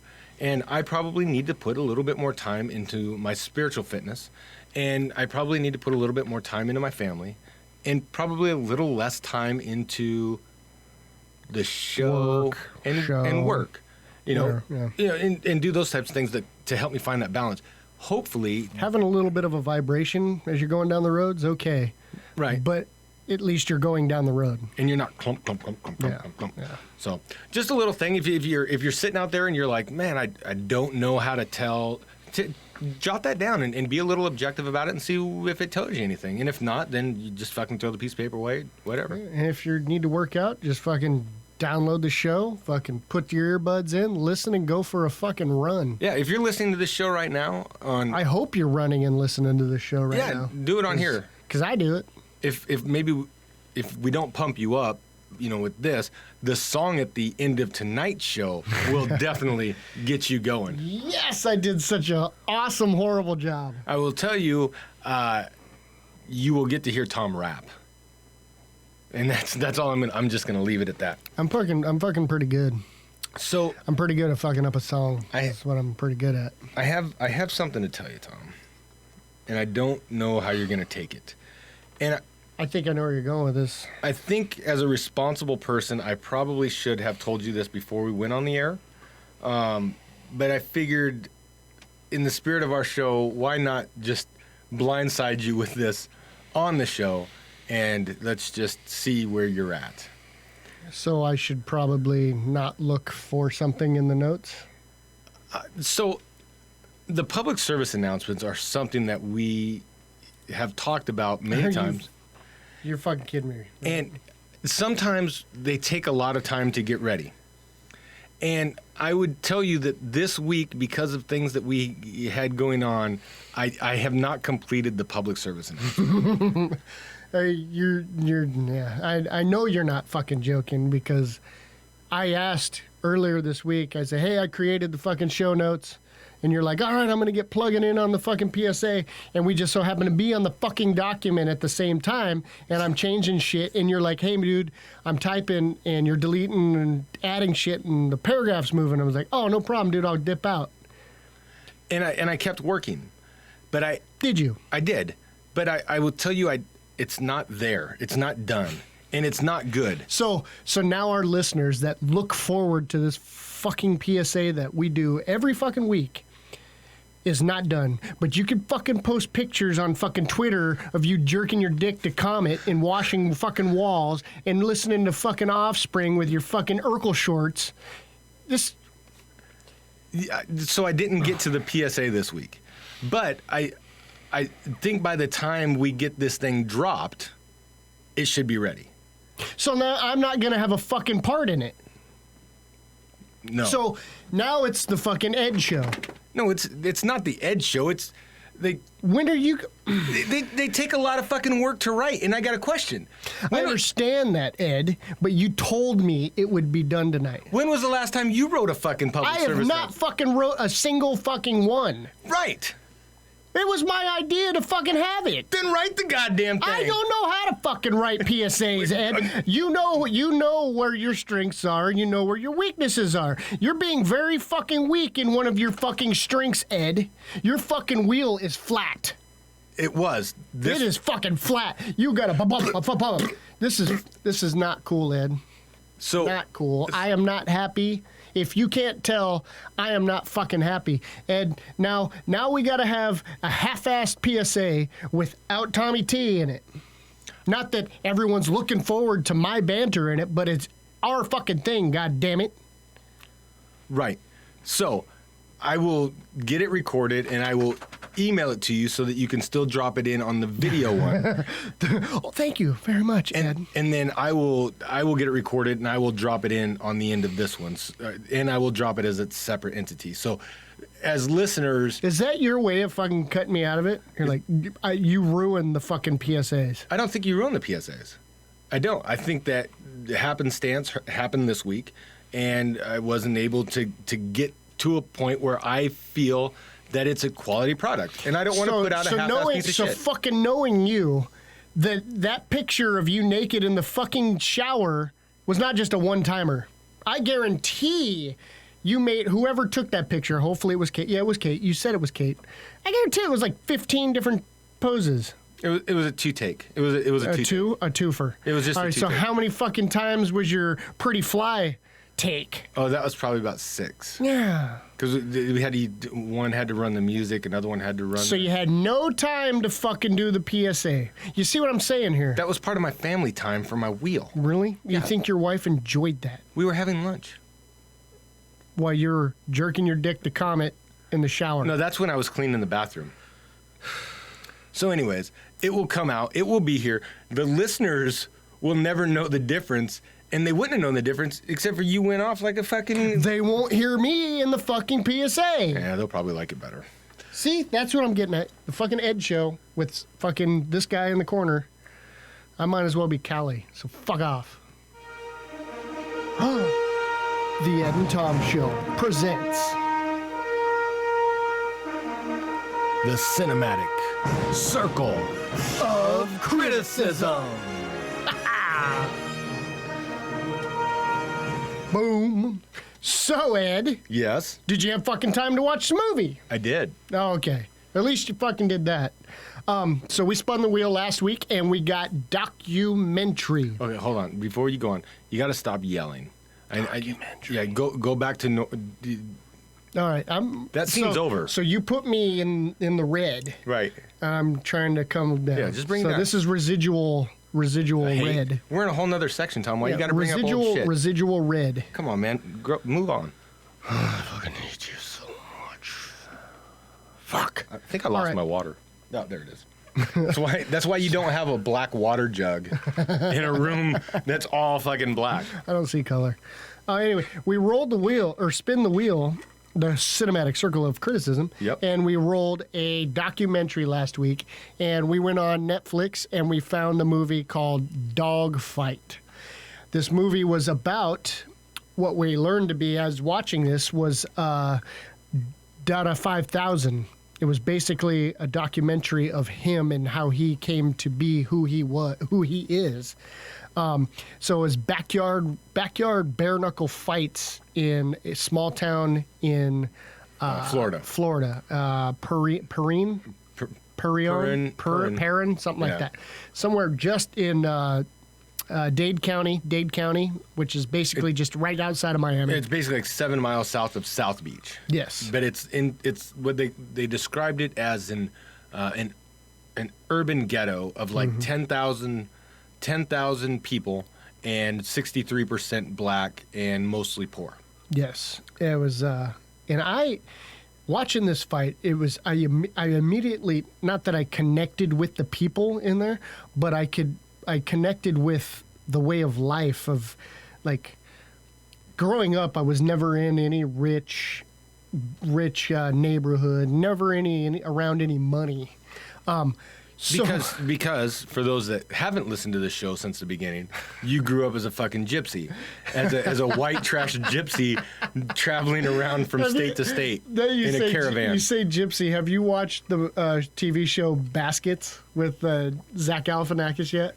So one of the episodes, Louis Anderson, male comedian, plays Zach Galifianakis' mom. Okay. It's fucking hilarious. Anyway, so she's in the car with somebody. It's a female, and she's talking about how they grew up and all this stuff. And she's like, "So yeah, it sounds like you're a gypsy." And she's like, "No." He's like, I've always wanted to go to be around a gypsy, just gypping it up." And it was fucking hilarious, her take on gypsies. So anyway, you were, and so that's why you identify with just the what people have to do when you don't have money. I got you. So then we used to fight a lot. Mm-hmm. A lot of fights happened. Well, they made this a positive thing. They turned this into a positive outlet for troubled people. So you would have these big names that, okay, this dude knows how to fight. Mm-hmm. And so they would pit these people up against it. And my favorite fucking part about this movie is the woman's panel. Yeah. The older ladies, they got so fucking into this shit. They would miss work. They would purposely miss work in a low-income house anyway to watch these fights. Yeah, and they put on these fights.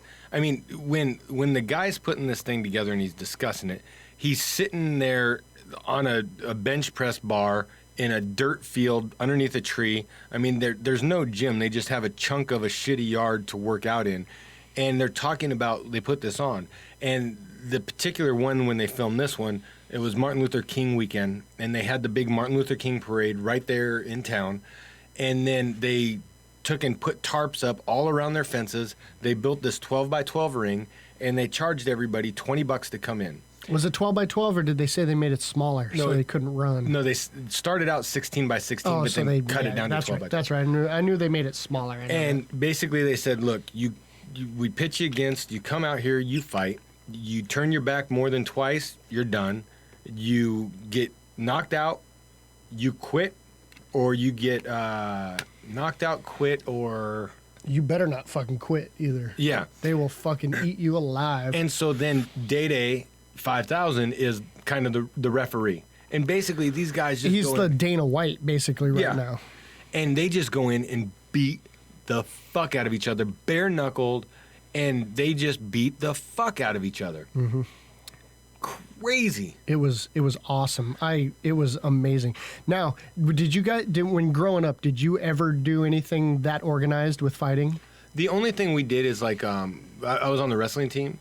And so, matter of fact, when like the first UFCs came out, we would get the cassettes, the VHS, and we'd watch them, and then we'd organize like with a tap out party. That's right. That's right. I remember you saying that. But other than that, no. These guys were organized. Yeah. A few times in my high school career, my brother-in-law organized some boxing matches. Oh, yeah. They weren't bare knuckle. We actually put gloves on, and it was straight boxing, and we did it in his front yard when his parents weren't there. So I know a very loyal listener to the show, my father-in-law. He's very aware of this now. He wasn't when they were happening, but he is aware now, because one time after a fight, I was mowing the yard they say, hey, we got to get the yard good. So I'm mowing the yard. I fucking hit the water main. Oh, are you serious? He fucking busted water. The fucking yard's flooded and everything. Yeah. So not good. So that's how we found out. And then the neighbor's like, hey, you guys know your fucking boys are having fucking boxing matches. Fisticuffs. And just people driving by and stopping, just watching. Yeah. Not one time did a cop ever come and break us up. So that's the thing that, here's my question about this documentary. One of the opening scenes, they have the commissioner for the Florida Boxing and Gaming Commission or whatever. And he's like, look, these are unsanctioned. They're illegal. People participating are basically class 2 misdemeanors. and the guy promoting it is a Class 3 felon. And that's just the law. The law. So they go on to promote this thing, and there's, cops come, and the whole community gets around. They block off everything. They're charging $20 a head to get in, $50 for like the couple VIP white plastic shitty chairs that are around it. And I get that the cops of that area, because they were saying, look, the cops like it when we do this because there's no crime these days. They know on these days, shit is good. Shit's good. Nobody's dying. Nobody's shit's getting stolen. Nothing. But I can't believe that there isn't a district attorney out there that wants to make a name for themselves that hasn't gone back and prosecuted him now that he's made a movie about committing a felony. Yeah. You see what I'm saying? Yeah, like, there's money to be made there. That's I was like, this is why this isn't a wise documentary, because you're really saying, hey, I'm breaking the law and I don't give a fuck, and I'm trying to make a career for myself, and I'm going to keep doing it. I would think that somebody would be like, because I'll tell you, watching it, and I loved like bum fights, and I love watching those fisticuffs and even Kimbo Slice's shit that was on YouTube. It was pretty bothersome. Some of them were pretty fucking hairy, and if somebody got killed... Yeah. It's like when Mike got knocked out. Yeah. The first time, just boom. I thought even one of the ladies on the women's panel, if you will, for lack of a label for him, said they thought Mike was dead. Scary as shit. I was scared. I seriously thought there was something wrong with him. And so that was the only thing that I thought was really odd about how this movie went down. But as far as like seeing the humanity, seeing that these guys were doing it, and I think all but one of them that I saw of the fights, after the fight was over, the guys hugged each other. Yeah, they did. And they were like, the only one that didn't was the dude that did walk away. He just got up. He just left. Yeah, he was. And then he got fucking popped for methamphetamines or something like the very next day or something. And that was the one his girlfriend was, Data fucking almost fucking grabbed her and threw her into the ring. She was fucking screaming at her boyfriend, screaming at Data, and fucking, oh my God, I wanted to smack the shit out of her.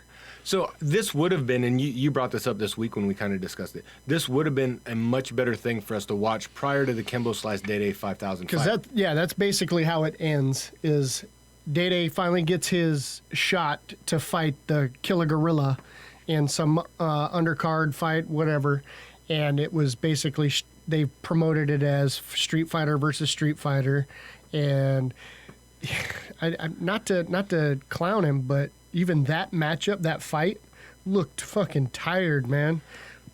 Tired as shit, but they were throwing some bows. I mean, I would not want to get hit by one of them, but they both were just, that's all they were doing. But the other thing that stuck out to me was when they showed him training. And he's late. But what they only say it like once. It's like a fucking 80-mile drive for him to go up and train at this place. Right, but even like when they showed him training the other ways, like where he's training in the local community, where he's like jogging and doing the push-ups and doing the squats and stuff, he was doing like a pretty mild workout. I've seen fighters, their training videos, and how grueling and how much, like, so then when they go out and have the fight, the one that you talked about, the worst fight you've ever seen in UFC history. Well, it wasn't UFC. It was Bellator. Bellator, Kimbo Slice, Day 5000. That tells me why. These guys don't train like professionals. They train like street thugs. Fighters, yeah. And so it was really good, though. I liked it was done. I liked the movie. I liked the people. I liked the humanity. And but I will say it was kind of hard to watch some of those fights because they were so violent. Yeah, how primal they were. Yeah. And then one of the dudes, God, what the fuck was his name? Fruity? Yeah. The one that dies. Yeah, I think it's Fruity. Yeah, where Fruity fucking gets shot by his girlfriend's brother or something like that. Yeah. Girlfriend's brother shoots him in the back of the head with a .22 handgun and dies like 2 weeks after he gets shot. But that's the life that. But that was the type of activity that kept these guys away from with these fights. So there was a positive spin to this shit, and it was good to see. And that's what was really. That's a side of life that I haven't had to deal with. right? Like I haven't had to, not that I'm like white privilege, but like my parents were blue collar and, single mom raised me, but she always worked and we didn't have tons of money, but we had a roof and we had a car and we just kind of lived that lower middle class lifestyle. I never had to grow up with that poverty side. Yeah. And I know that you did in a lot of ways, and you had to eat hay and got flies caught in your eyeballs and stuff. What the fuck? That's what I pictured gypsies doing. Did you ever have to make your own milk? No. Like, you had a box of powdered milk. That shit is fucking gross, dude. And imagine that you have to eat cereal because that's all you have is this white box that just says cereal and this other white box that says milk. Put them together. This box didn't come out of the fridge, so you just had to make your milk. Yeah. God, that was so bad. Yeah, and at least I could eat. At least I was eating. Right. Yeah. Hindsight. And we can always look at like, oh, I had it bad, but there's always people that always have somebody it worse. who has it worse. Always. So yeah, I did like that part. I did like being able to see a part of life. So would Danny Trejo have been better in this movie? Yes, and I have the exact thing that I think the only thing that this movie was lacking was the overarching voice that tied everything together. The narrator. I think that that's what Danny Trejo needed to do was narrate this.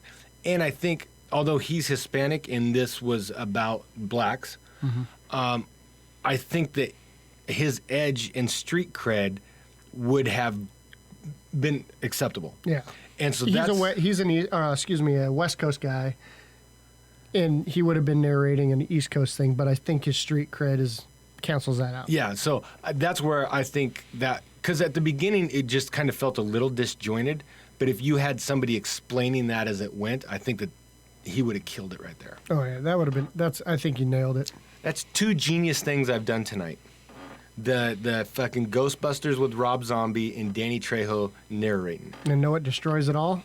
The PSA. You fuckstick. So, that's where we are. Let's spin this fucker. Spin that motherfucking wheel. I hope we get a good one, dude. I hope we get a good one. I like how every week you get to play with the cock. The actual literal cock, you put your hands on it, and you play with it. It's mine, and I can wash it as fast as I want. Sci-fi. Sci-fi. You want to pick it this week? You want me to pick it? You can pick it. Did you pick last week's or did I? Yeah, you picked last week's. Yeah, I picked Dawg Fight. Yeah. Okay. Yeah. So, what's next? You want to dive into some TNA while I find a movie? Ooh, TNA in the G spot. So, don't we have? No, we don't have a drop for it. No, we don't. Every week. Every week. Somebody send us a drop for TNA in the G spot. That would be awesome. That would be cool. Interaction from the listeners. Just send us an intro to our TNA in the G spot segment. So 2 weeks ago, because we lost this email in our in our show email because of the abundant amount of Twitter emails we get. Did we ever figure that out? Okay. But anyway, Brent had asked us, hey, since Tom has such a strong feeling for why Android is better than Apple, what are some things that Android can do that Apple cannot? And then he came back and said, hey, I'm going to try this again.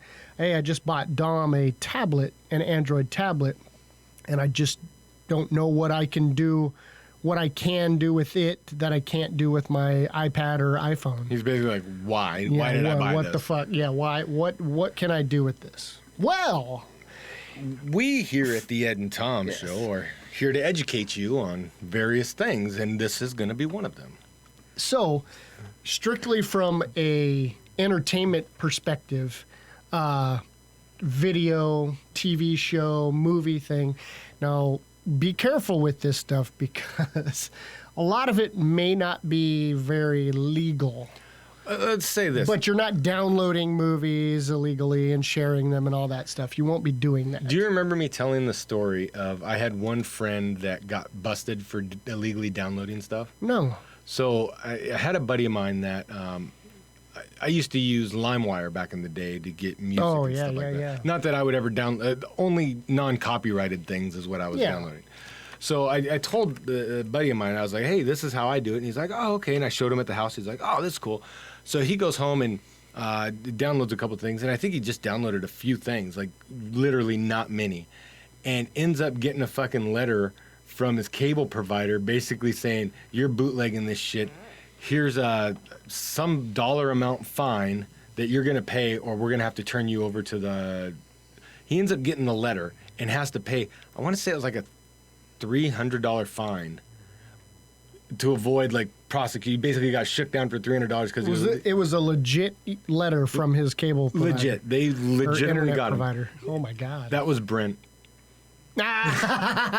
So we're telling him this, but there are. So one of the programs that you're going to talk about is Kodi. Yeah, it used to be XBMC, which was originally Xbox Media Center. It really has no affiliation with Xbox.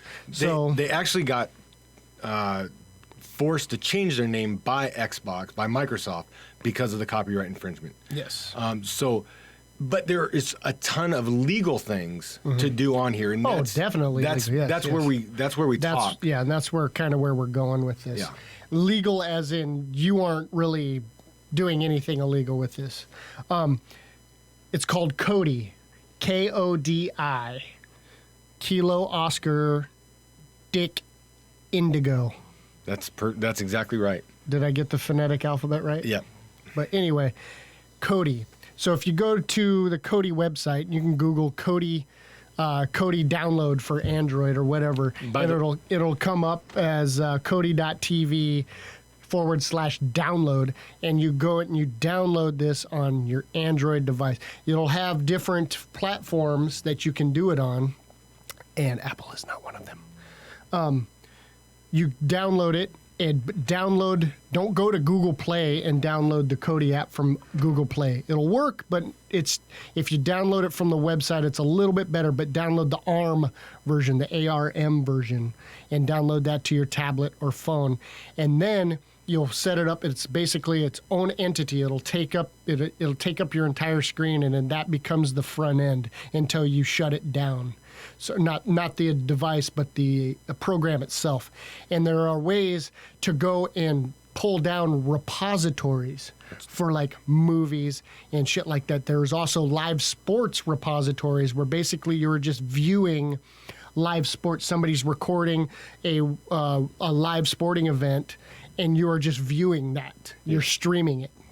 So just like Netflix, Hulu, whatever, but it is all free. All free. Freemium. Yes.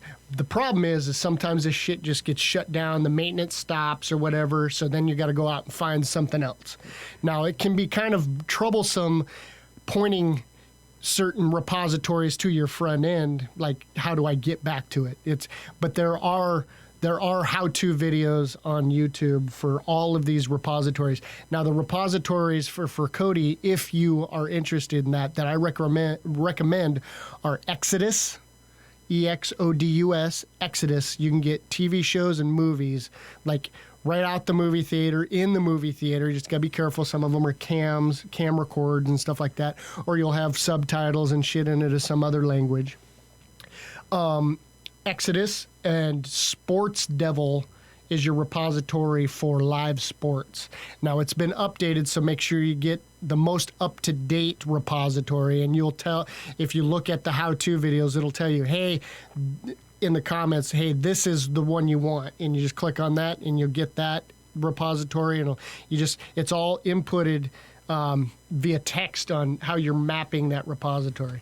Now, if you want to get into the weeds even further, just contact me if you need any help, and I will help you through that. For the record, I have been saying for 3 weeks, Tom, I need you to help me. I can't. I've got it down. I've got a lot of repositories, but the ones that you're talking about, I've downloaded them. I can't quite get them pointed in the right direction, and you still haven't helped me. So yeah, just reach out to him. He'll fucking really respond. PSA? He's quick. Where's my PSA head? It's probably on a repository on Kodi I can't get to. What you should probably do is call me and just you've trapped me in my head. And if you really want, just seriously, I will help you with it.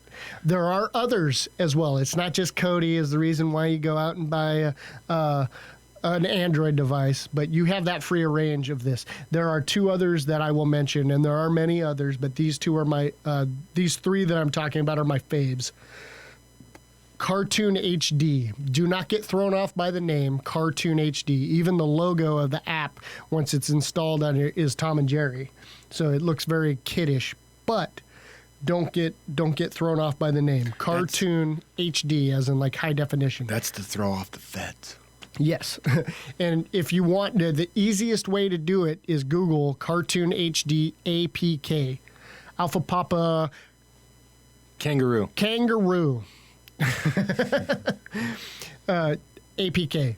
You want to Google search that and find it for Android, download it. There is an iOS version of this, but it has to be. I tried helping someone during a luncheon we had for work for somebody who was leaving the company, going elsewhere or whatever. We had a luncheon for them, and the person I was sitting next to, she was like, we're trying to do away with our cable service. We got kids who want to watch cartoons and all this stuff. And I was like, hey, I got the great thing for you. And he's like, yeah, but we're running up our data on our phones. I'm like, just do your internet, do it over Wi-Fi. And I was like, no. And we were trying to do it on our iPhone. This is the most time that I've dealt with an iPhone, and I was trying to do the how-to on it, and we could not do it. You had to trick your phone into putting it in a year, a different year, like 2010, and then do some other shit, and it would not install correctly. So that goes to when you talk about what is great what is a difference, I don't want to say great, but what is one of those conveniences of Android over iPhone is that you have that file, the ability to browse files, the ability to install applications that aren't necessarily just in your iTunes or Google store. Play. Yeah. You can download things that you could find from other places. You could install other programs. Those are things that you can do on an iPhone if you jailbreak it, but if you don't want to jailbreak it, these are things that you can do stock at Android. And that's more where that iPhone being very closed, we're going to give you your ecosystem, we're going to give you what you need. Your security, your comfort. All that. They say, well, we trust you to be adults and do what you want to do, so we're going to let you be able to interact with the community in a different way. And so everything that they do for Android is a lot of open source. Yes. So you find a lot of things that don't work as well or break easier. Yes. Or are second class, meaning they're developed for iOS and then transported over to an Android or ported over to an Android Play Store. But the freedom of use in that device sometimes can be better. Yes. And a caveat to all the things that I've just talked about, Kodi and Cartoon HD, when you're installing the file, your phone is going to say, no, you're not going to do this. And it'll tell you, go into your settings and allow an installation from an unknown source. It's fairly common if you've ever done anything like that. Just unknown source, click it, boom, it'll install it. And it'll come back up and say, do you want to do this every time or just this time? It's already defaulted to no, just this time, so you can't accidentally install other things or leave it open. Yeah. The other thing, too, like the tablet that I have has the IR blaster, and so does yours. Yes, I have an IR blaster. So you can use it as your remote control in your living room to control your TV. Control your inputs, your volume, channels, all that type of shit. stuff. Yeah. So. And there's a lot of apps that Samsung builds, that Samsung builds, but Samsung will put on their devices like Peel TV, Switch TV or whatever it is, and you program your TV with its IR code, your cable box, your sound bar, your receiver. It's amazing. It's basically a universal remote. Yeah, it's exactly what it is. And I don't know of any Apple devices that have IR. They don't have. Now you can buy an IR blaster that you install into the headphone jack. Oh wow! But you have But now you have an extra dongle hanging out. You know, it sticks out. But they've gone away with the IR blaster now, and Yeah, and Galaxy and some of their Galaxy devices. So there's no, but you still have the Wi-Fi connectivity, so you can still cast to Chromecast. I'm sure iPhone you can cast Apple Play. to Apple Play Or Apple TV. Apple TV. Yeah. So you still have your casting abilities and stuff like that. So So that's where, especially for Dom, I think that he would have the ability to watch more things. But the same games, you can do the same things on Android that you can do on Apple. There's some things that you can do extra on Android that you can't do on Apple. Did I say that right? yes, Okay. like you can't change the way your phone looks at all in an Apple. You can't download a launcher Right. and change the complete layout of your phone. Yeah, I can download a launcher skin and actually make my phone look like I'm operating iOS. Yeah. But yeah, I can't do that until I jailbreak it. Now, if I Yeah. jailbreak my phone, then I have basically the same kind of Play Store access and freedom on my iOS device. Yeah. But I'm cutting out some of the security. Exactly. So that's another thing. So if you have a Android device and you want to customize the shit out of your phone, like to the level of what color your LED blinks when you get a tweet or when you get a Facebook message or when you get a text message, whatever, you can tweak it down to that level to how dim or how bright your screen gets. I mean, outside of manufacturer limits, you can go even dimmer than manufacturer limits and brighter.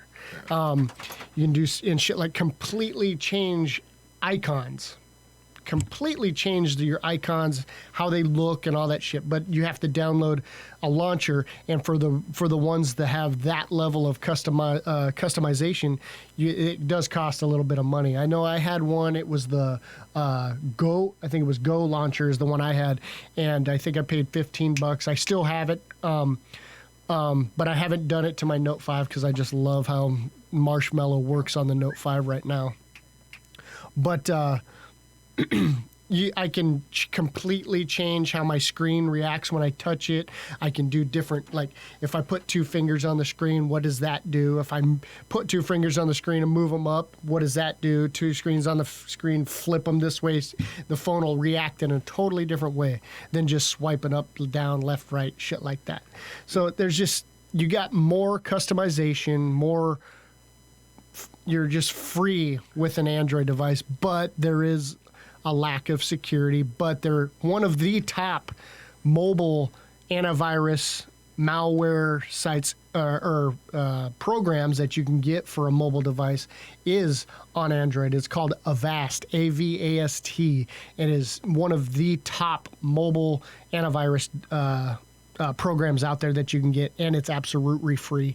There is a pay version where you unlock certain other things that you can do, but the free version I use, and it is awesome. Now, Brent, you asking, like, because your one question said, hey, maybe I'll even reevaluate before I go make my next phone purchase. I will tell you from my experience, I won't trade my tablets in for iPad. an iPad again because I like having that function and flexibility. But I've said this many times, I will be back on an iPhone. You have said that many times. I still love the S7 Edge. It's great. There's so many things that I do with it, but there's that security, that convenience, that being part of Sheet fuckers. iMessages, the FaceTime. I've done very, very few video calls that I can do on my phone. I've done very, very few since I've left my Apple phone. Why? Because, one, before I had this one, when the Note 4 updated to, not Marshmallow, what was before that? Lollipop, it didn't have the FaceTime call on it. Or the phone. Remember, we actually held our phones up to each other, and you're like, no, it should be right here. My phone didn't get that update. Because it was the Note, the Note 4 didn't. The Note 5 had it baked in. But most of my family, most of the people that I talk to are on Apple phones, and so our iPhones. So I would be able to FaceTime with them more often. I could talk to. So for me, I will go back to an Apple phone, but I'm enjoying where I'm at right now, and I'm So no I'm rush. calling you right now, and it's not. Hold on. It's not giving me an option for video. Why is that? And I know you and I both. Well, you should have Wi-Fi calling and I'm on HD, Wi-Fi calls. HD video calling Let right me- now. Let me answer, and then let's see if we can switch it. No, see, it's not giving me that option here. That is so fucking weird. So that's one of those things where it's just, it should work. It should be baked in. This is the second And there generation. are apps that you can download. But then I have to be running the app, and it has to be on when you try to call me. And No. You can have it'll just be a note. You have that app. You don't have to have it open or anything. Like Tango, it's called Tango. You download Tango. You log in, whatever, create a Tango account, and now I call you from Tango. You get a whole different ring. Oh, I'm getting a Tango call. Answer FaceTime. There are options. you know what your fucking Android boner and blah blah blah has done? Even without my PSA, we're gonna run over time. Do you realize that? That's what you've brought. By the way, I have selected the movie for this week. Oh, cinematic circle of criticism movie. The cock movie is John Dies at the End. You just ruined the movie, Ed. What's it called? John Dies at the End. Oh, okay. I thought you were. The butler did it. So it's a sci-fi movie, and let me read you this. It's 4 and a tick star, and it's called "Promising a Trip That Transcends Time and Space." A drug called soy sauce is sweeping the landscape and quietly robbing users of their humanity. So that's awesome. Soy sauce. So you said this movie is a 4 and a tip. Yeah, it's 4 and a tip. I have this pulled up and it says 3 and a tip. I have 3 and a tip. Showing you right here. 3 and a tip. That's Netflix. That's Netflix. It's not IMDb or anything else. That's Netflix. Also, I'm on Netflix, and I have 4 and a tick. Have What the you fuck's up ever with- seen that before? No. I don't think we've ever pulled up the same movie and looked at it, or not discussed how many stars. So That is fucking strange. We have So different maybe readouts on Netflix. maybe it's for our likeness, Maybe. but that wouldn't make sense. No, because I haven't seen it. I haven't seen it either. Well, we will after this week's starring Chase So it's either 3 and a tick or 4 and a tick. Chase Williamson, Rob Mays, and Paul Giamatti. Oh, I know Paul Giamatti. He's usually in some shit. He is. He's a good dude. So that will be this week's movie. Yeah. John Dies at the End. Cinematic circle of criticism. The genre of sci-fi. Yeah. Yes, sir. Well, hey, Tom, if we're going to have ourselves any time to throw a PSA on here, to throw a song on here, for you to throw a secret word, a secret message. Still, nobody has got it yet. So every week there's a secret message, and it's not Only for our YouTubers. So if you want to receive some of our swag, if you want to receive a gift from the Ed and Tom Show, maybe they don't fucking want it. If you go and you Or they watch, don't think we're going to give it to them. you watch the YouTube video, you're going to find Tom on there. There will be a cutscene, kind of like any Marvel superhero movie. There's something to wait for at the end. And he said, well, if you say that, then people just skip to the end. Well, at least we're getting credit for the view. That's true. So there is something, if you tweet it out to us, you'll win. And we'll shoot you something in the mail. You will just tweet us, and then we'll contact you. You give us your address, and we'll send you something in the mail. We won't shoot you. We won't shoot you, but we will shoot you something. I do think that it's important for us to say this. One of our faithful listeners and good friend of the show, Eric. Yes. Cadius. Yes. Oh, yes. This is very good. Very good. He gave us The some Cuban. feedback and said, hey, you guys sound like shit on YouTube, and you sound like you're in a cockpit, and there's a strong ringing in my ears.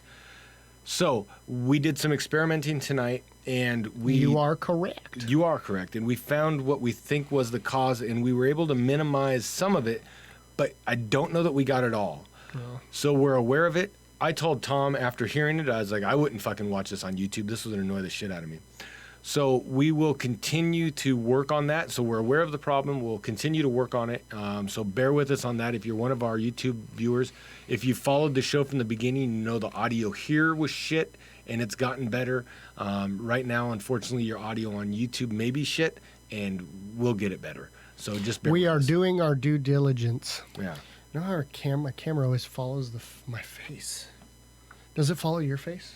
Yeah, if I see. No, mine's highlighted. Well, yours is now because if you sit still and then it changes the focus spot. Mine was white a little bit ago until you started doing the Michael Jackson Dick Bob. I haven't moved.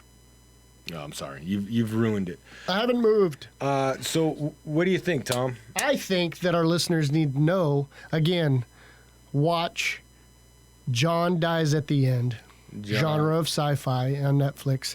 And you need to hit us up on Twitter at The Ed and Tom Show.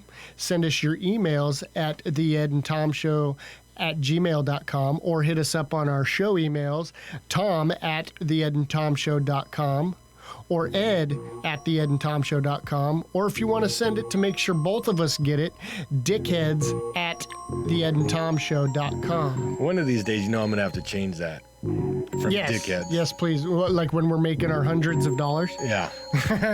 But right now we ain't making shit, so dickheads at the Ed and Tom Show. Download us on Podbean and iTunes. And IG. We got to plug IG. We do. Instagram, the Iggy. So we're on there, the Ed and Tom Show.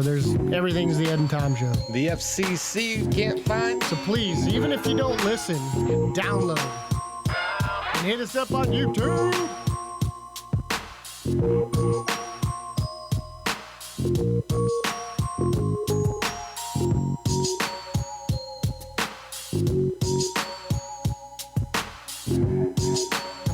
Is that like the magic oven there? I got a Dutch oven down here just for you. Full of more piggies. Yummies. Those were bloody, man. I had to bring the mics back up.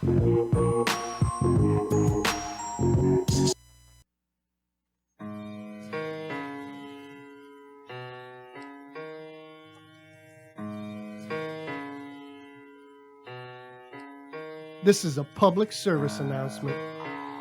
Brought to you by The Ed and Tom Show.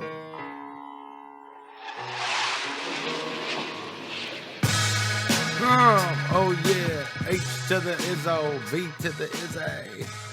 I just, I get a little bit hyped up every time I hear that drop and I hear Jay Zizzle getting ready to pop off there. You missed it yesterday when me and Tom were sitting here in the studio getting ready for the show. There was one time we were testing the camera out and trying to work on that sound issue that I just talked about, that buzzing and get that out of there. And so we had some music playing and I just went on a straight freestyle and playing it back. You had me rapping, you had Tom rapping, he was dancing. Shit looked goofy as hell and it was funny to us. But I'm glad we didn't post it for you because it was pretty embarrassing. Anyways, you heard a few minutes ago Tom whining and bitching and complaining and yelling at me basically because I didn't have the public service announcement done. And I don't know what you heard at home, but this is what I heard.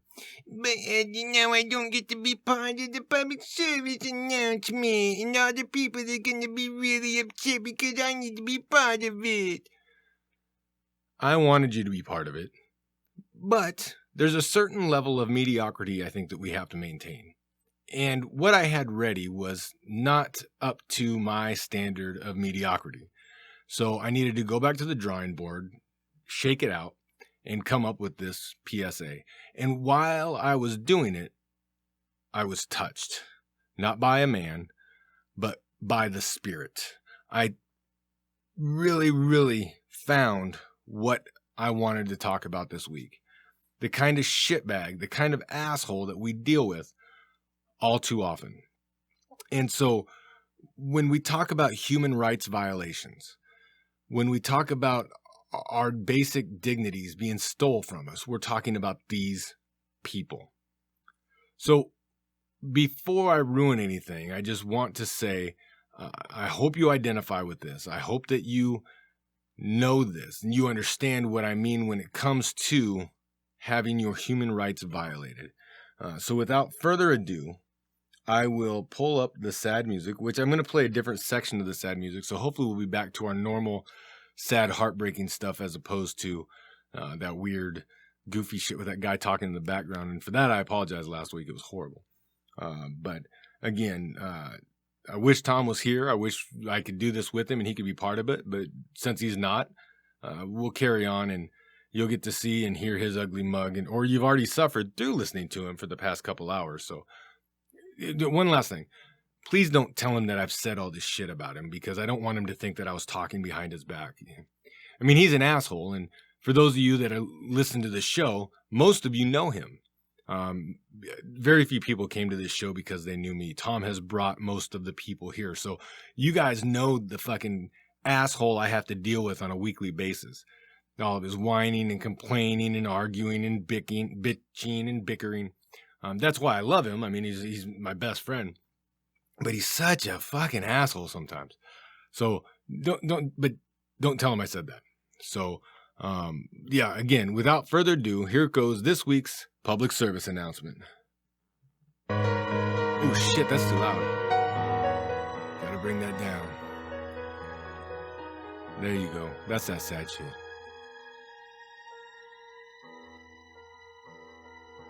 Regardless of your social or financial status, we as Americans have certain freedoms that we sometimes take for granted. We here at the Ed and Tom Show are aware of this and try each week to remind you how great we have it. Human rights violations are happening every day. There are people all over the world who are starving and suffering unimaginable pain and anguish simply because of where they live. We complain about our government keeping tabs on us and how unfair they are, yet do we really know what suffering is? Human rights are important to us here in America, and people who threaten that basic tenet of our freedom are not looked upon very kindly. They are human rights violators. Yet still, we don't have it as bad as others. The topic of today's public service announcement is one of these types of people. They align themselves with evil at every opportunity. If given the power, they would be corrupt like so many others. Let's take a couple minutes to paint a picture of what I mean by human rights violations and how it is in some other parts of the world. North Korea. Possibly the most isolated country in the world, and it continues to surprise the world with its brinksmanship attitude and its apparently evil agenda. Did you know that close to 1 million people a year starve to death in this nation? And it's only getting worse as the government has decided to put all of its money into building 100-story hotel buildings, as well as building up their nuclear arsenal. The capital city of Pyongyang seems like a modern capital city, but the majority of its infrastructure is palaces and monuments built to honor their leaders Kim Il-sung, Kim Jong-il, and Kim Jong-un. After the death of their beloved Kim Jong-il, some hoped that his successor, Kim Jong-un, would make some changes to bring his country back to the rest of the world. Yet he continues this bizarre leadership practice of not paying attention to his people and building up a massive military infrastructure that has bankrupted the country. There is little hope for the people of North Korea. China. One of the most populous countries in the world, is one of the largest and most vocal human rights violators in the world. Under the current government structure, activists are commonly arrested and placed in forced labor camps, prisons, or just disappear forever. Children born with disabilities are denied the basic right to attend school and are oftentimes institutionalized from birth for their entire life. Using the internet in a way not approved by the government or watching movies that have not been approved by the state can land you in re-education through labor facilities. In 1978, the one-child rule was passed, and only by exception were you able to have a second child. That exception? If the first child was a girl, you could apply for a second chance. Many families were forced to either hide their children or kill them outright in order to continue to try for a boy. It is a well-known fact that if you're going to have a boy, You must deliver the semen deep into the vaginal cavity of the woman, and many Chinese men just don't have that option. Tom often asks me, Ed, are you part Chinese because you have 2 girls and a small dick? Well, I'm here to tell you I'm not, but I can see why you might think that. Anyways, Russia. Slavery is one of those things we associate with the distant past and dirt-poor countries on the fringes of civilization. We know it's bad and we're instinctively against it. But that couldn't happen in a modern, wealthy nation, right? Try telling that to Russia. In a recent report, the U.S. State Department ranked the country as one of the worst for slavery in the entire world. According to advocacy group for Humanity United, there are currently around 1 million Russians being kept in forced labor conditions, including some 500,000 children working involuntarily as prostitutes. And that's before we get to the abuse of migrant workers. That is their own people. In a report, the State Department revealed that the 2014 Winter Olympics were built on the backs of what we euphemistically call slave labor. Workers have their passports confiscated, are forced to work 12-hour days with only 1 day off per month, and are sometimes housed 200 people to a single 4-bedroom house. Yet the authorities do almost nothing to curb this abuse. Arrests are extremely rare. So yeah, if you dream of being a real-life Calvin Candy, head to Russia. That's the guy from Django Unchained that owned all the slaves. Tom, I know, you get the reference because you're a movie buff. Idiot. I want to make one thing clear. We're not talking about the people from these countries. We're talking about the government bodies that rule over these people and the way that they are violating their human rights every day. Every day we wake up in the United States of America, we realize how lucky we are, or at least we should. Does that mean that we don't have our own problems here that we must deal with? Of course we do. Tom and I try each week to point out those problems so that you can identify and action a quick and effective response. We not only tell you the who, what, and how, but we also give you the suggested actions to take to fix what you see. Yet our work is never done. There are still people who need their proverbial asses kicked once in a while. Take, for instance, the subject of this week's public service announcement. This is one of those people who belong in a third world country. They're the kind of slimy douchebags that take and never give back. They live in such a world of entitlement, everyone around them owes them. Do they contribute to the family structure? Or do they provide hope, only to snatch it away from you when you see what they've done? Of course, I'm talking about you.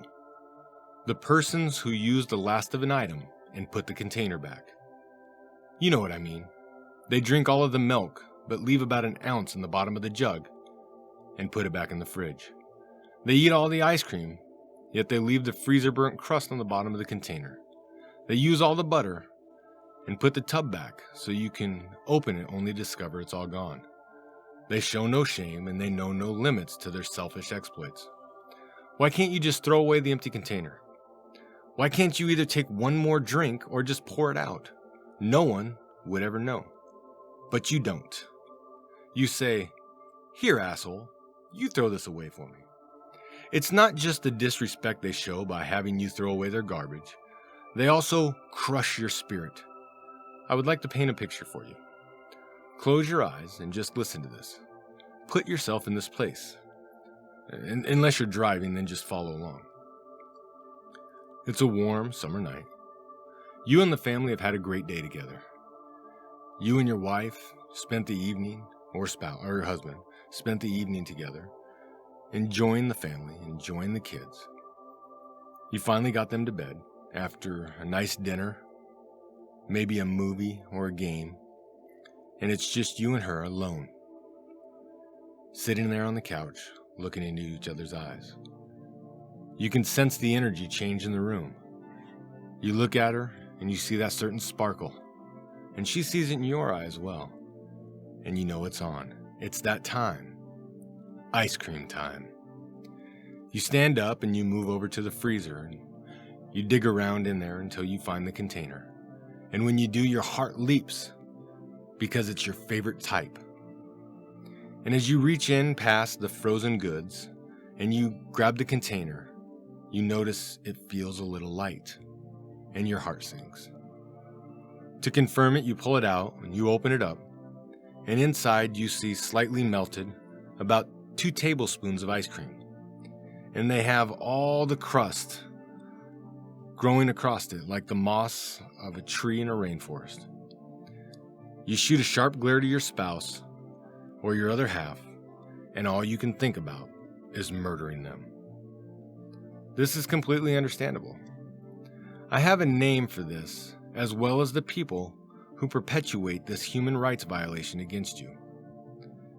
What this is called is denial of individual choice. You no longer have this choice in your life. It's been taken from you, like the life of so many Chinese newborn girls. To help you remember this, I use a little acronym. Denial of individual choice. D-I-C. Dick. Therefore, the act of denial is called a dick move. And the people who commit these crimes are denial of individual choice, humans entrenched against domestic security, or dickheads. See, dickheads don't want you to feel safe at home. They are the true meaning of domestic terrorists. You have to second guess every desire you have in the house, and it isn't just food. What about using the last of the toothpaste and leaving the tube next to the sink? The last of the shampoo. They borrow your car and they leave it empty.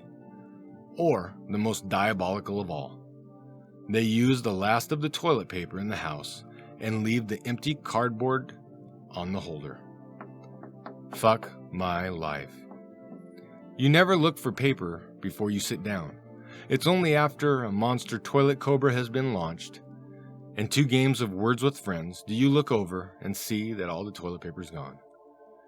Usually when you're home alone to boot. Well, you have a couple of choices. We've said this before, you can take it like a bitch. Or you can stand up for your rights. When they leave a swig of milk in the container, empty it into their shampoo bottle. They drink the last of the orange juice but leave a little swig. The next time they ask you for a glass of water, fill that glass up and pour that little bit of orange juice in there. If it's ice cream, put the container in the bottom drawer of their dresser and leave it. The toothpaste?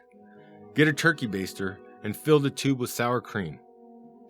Finally, if they leave you with no toilet paper, lean forward, do the bunny hop, and use their pillowcase to get clean.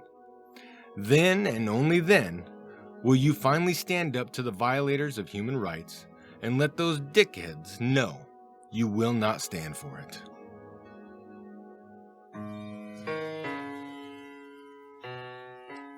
I hope you've enjoyed this out of sequence public service announcement that has been brought to you by The Ed and Tom Show.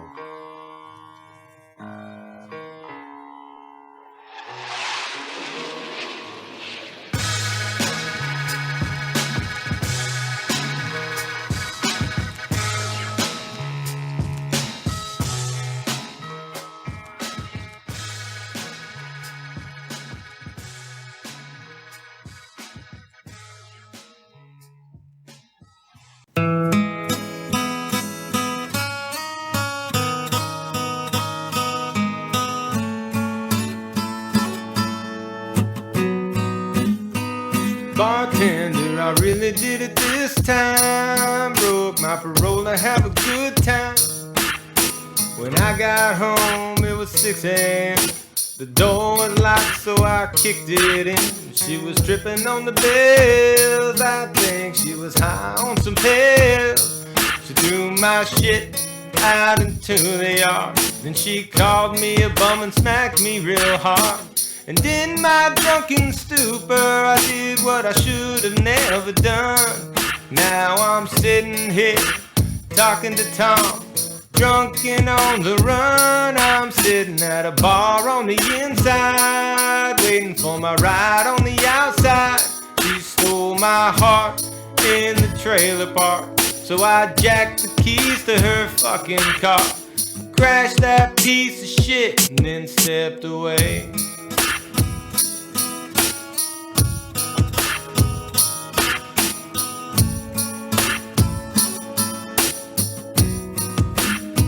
You know, Tom, I'll probably get 10 years, so just give me beers till they get here. Yeah, I know the sun is coming up, and y'all probably getting ready for closing up. But I'm trying to drown my soul. I'm tired of this life on the dirt road. Everything that I love is gone, and I'm tired of hanging on. She got me sitting at a bar on the inside, waiting for my ride on the outside. She stole my heart in the trailer park, so I jacked the keys to her fucking car, crashed that piece of shit, and then stepped away. Guess it was meant to be. Romance is misery, so much for memories. And now I'm heading to the penitentiary. See me on TV, the next cop series. I'm a danger. I guess I should've did something about my anger, but I'll never learn.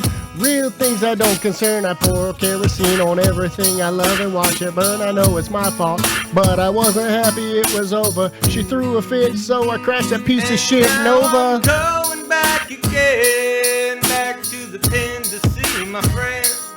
When we all pile out that county van, they're gonna ask me where I've been. I've been at a bar on the inside, waiting for my ride on the outside. She broke my heart in the trailer park, so I jacked the keys to her fucking car, crashed that piece of shit, and then stepped away.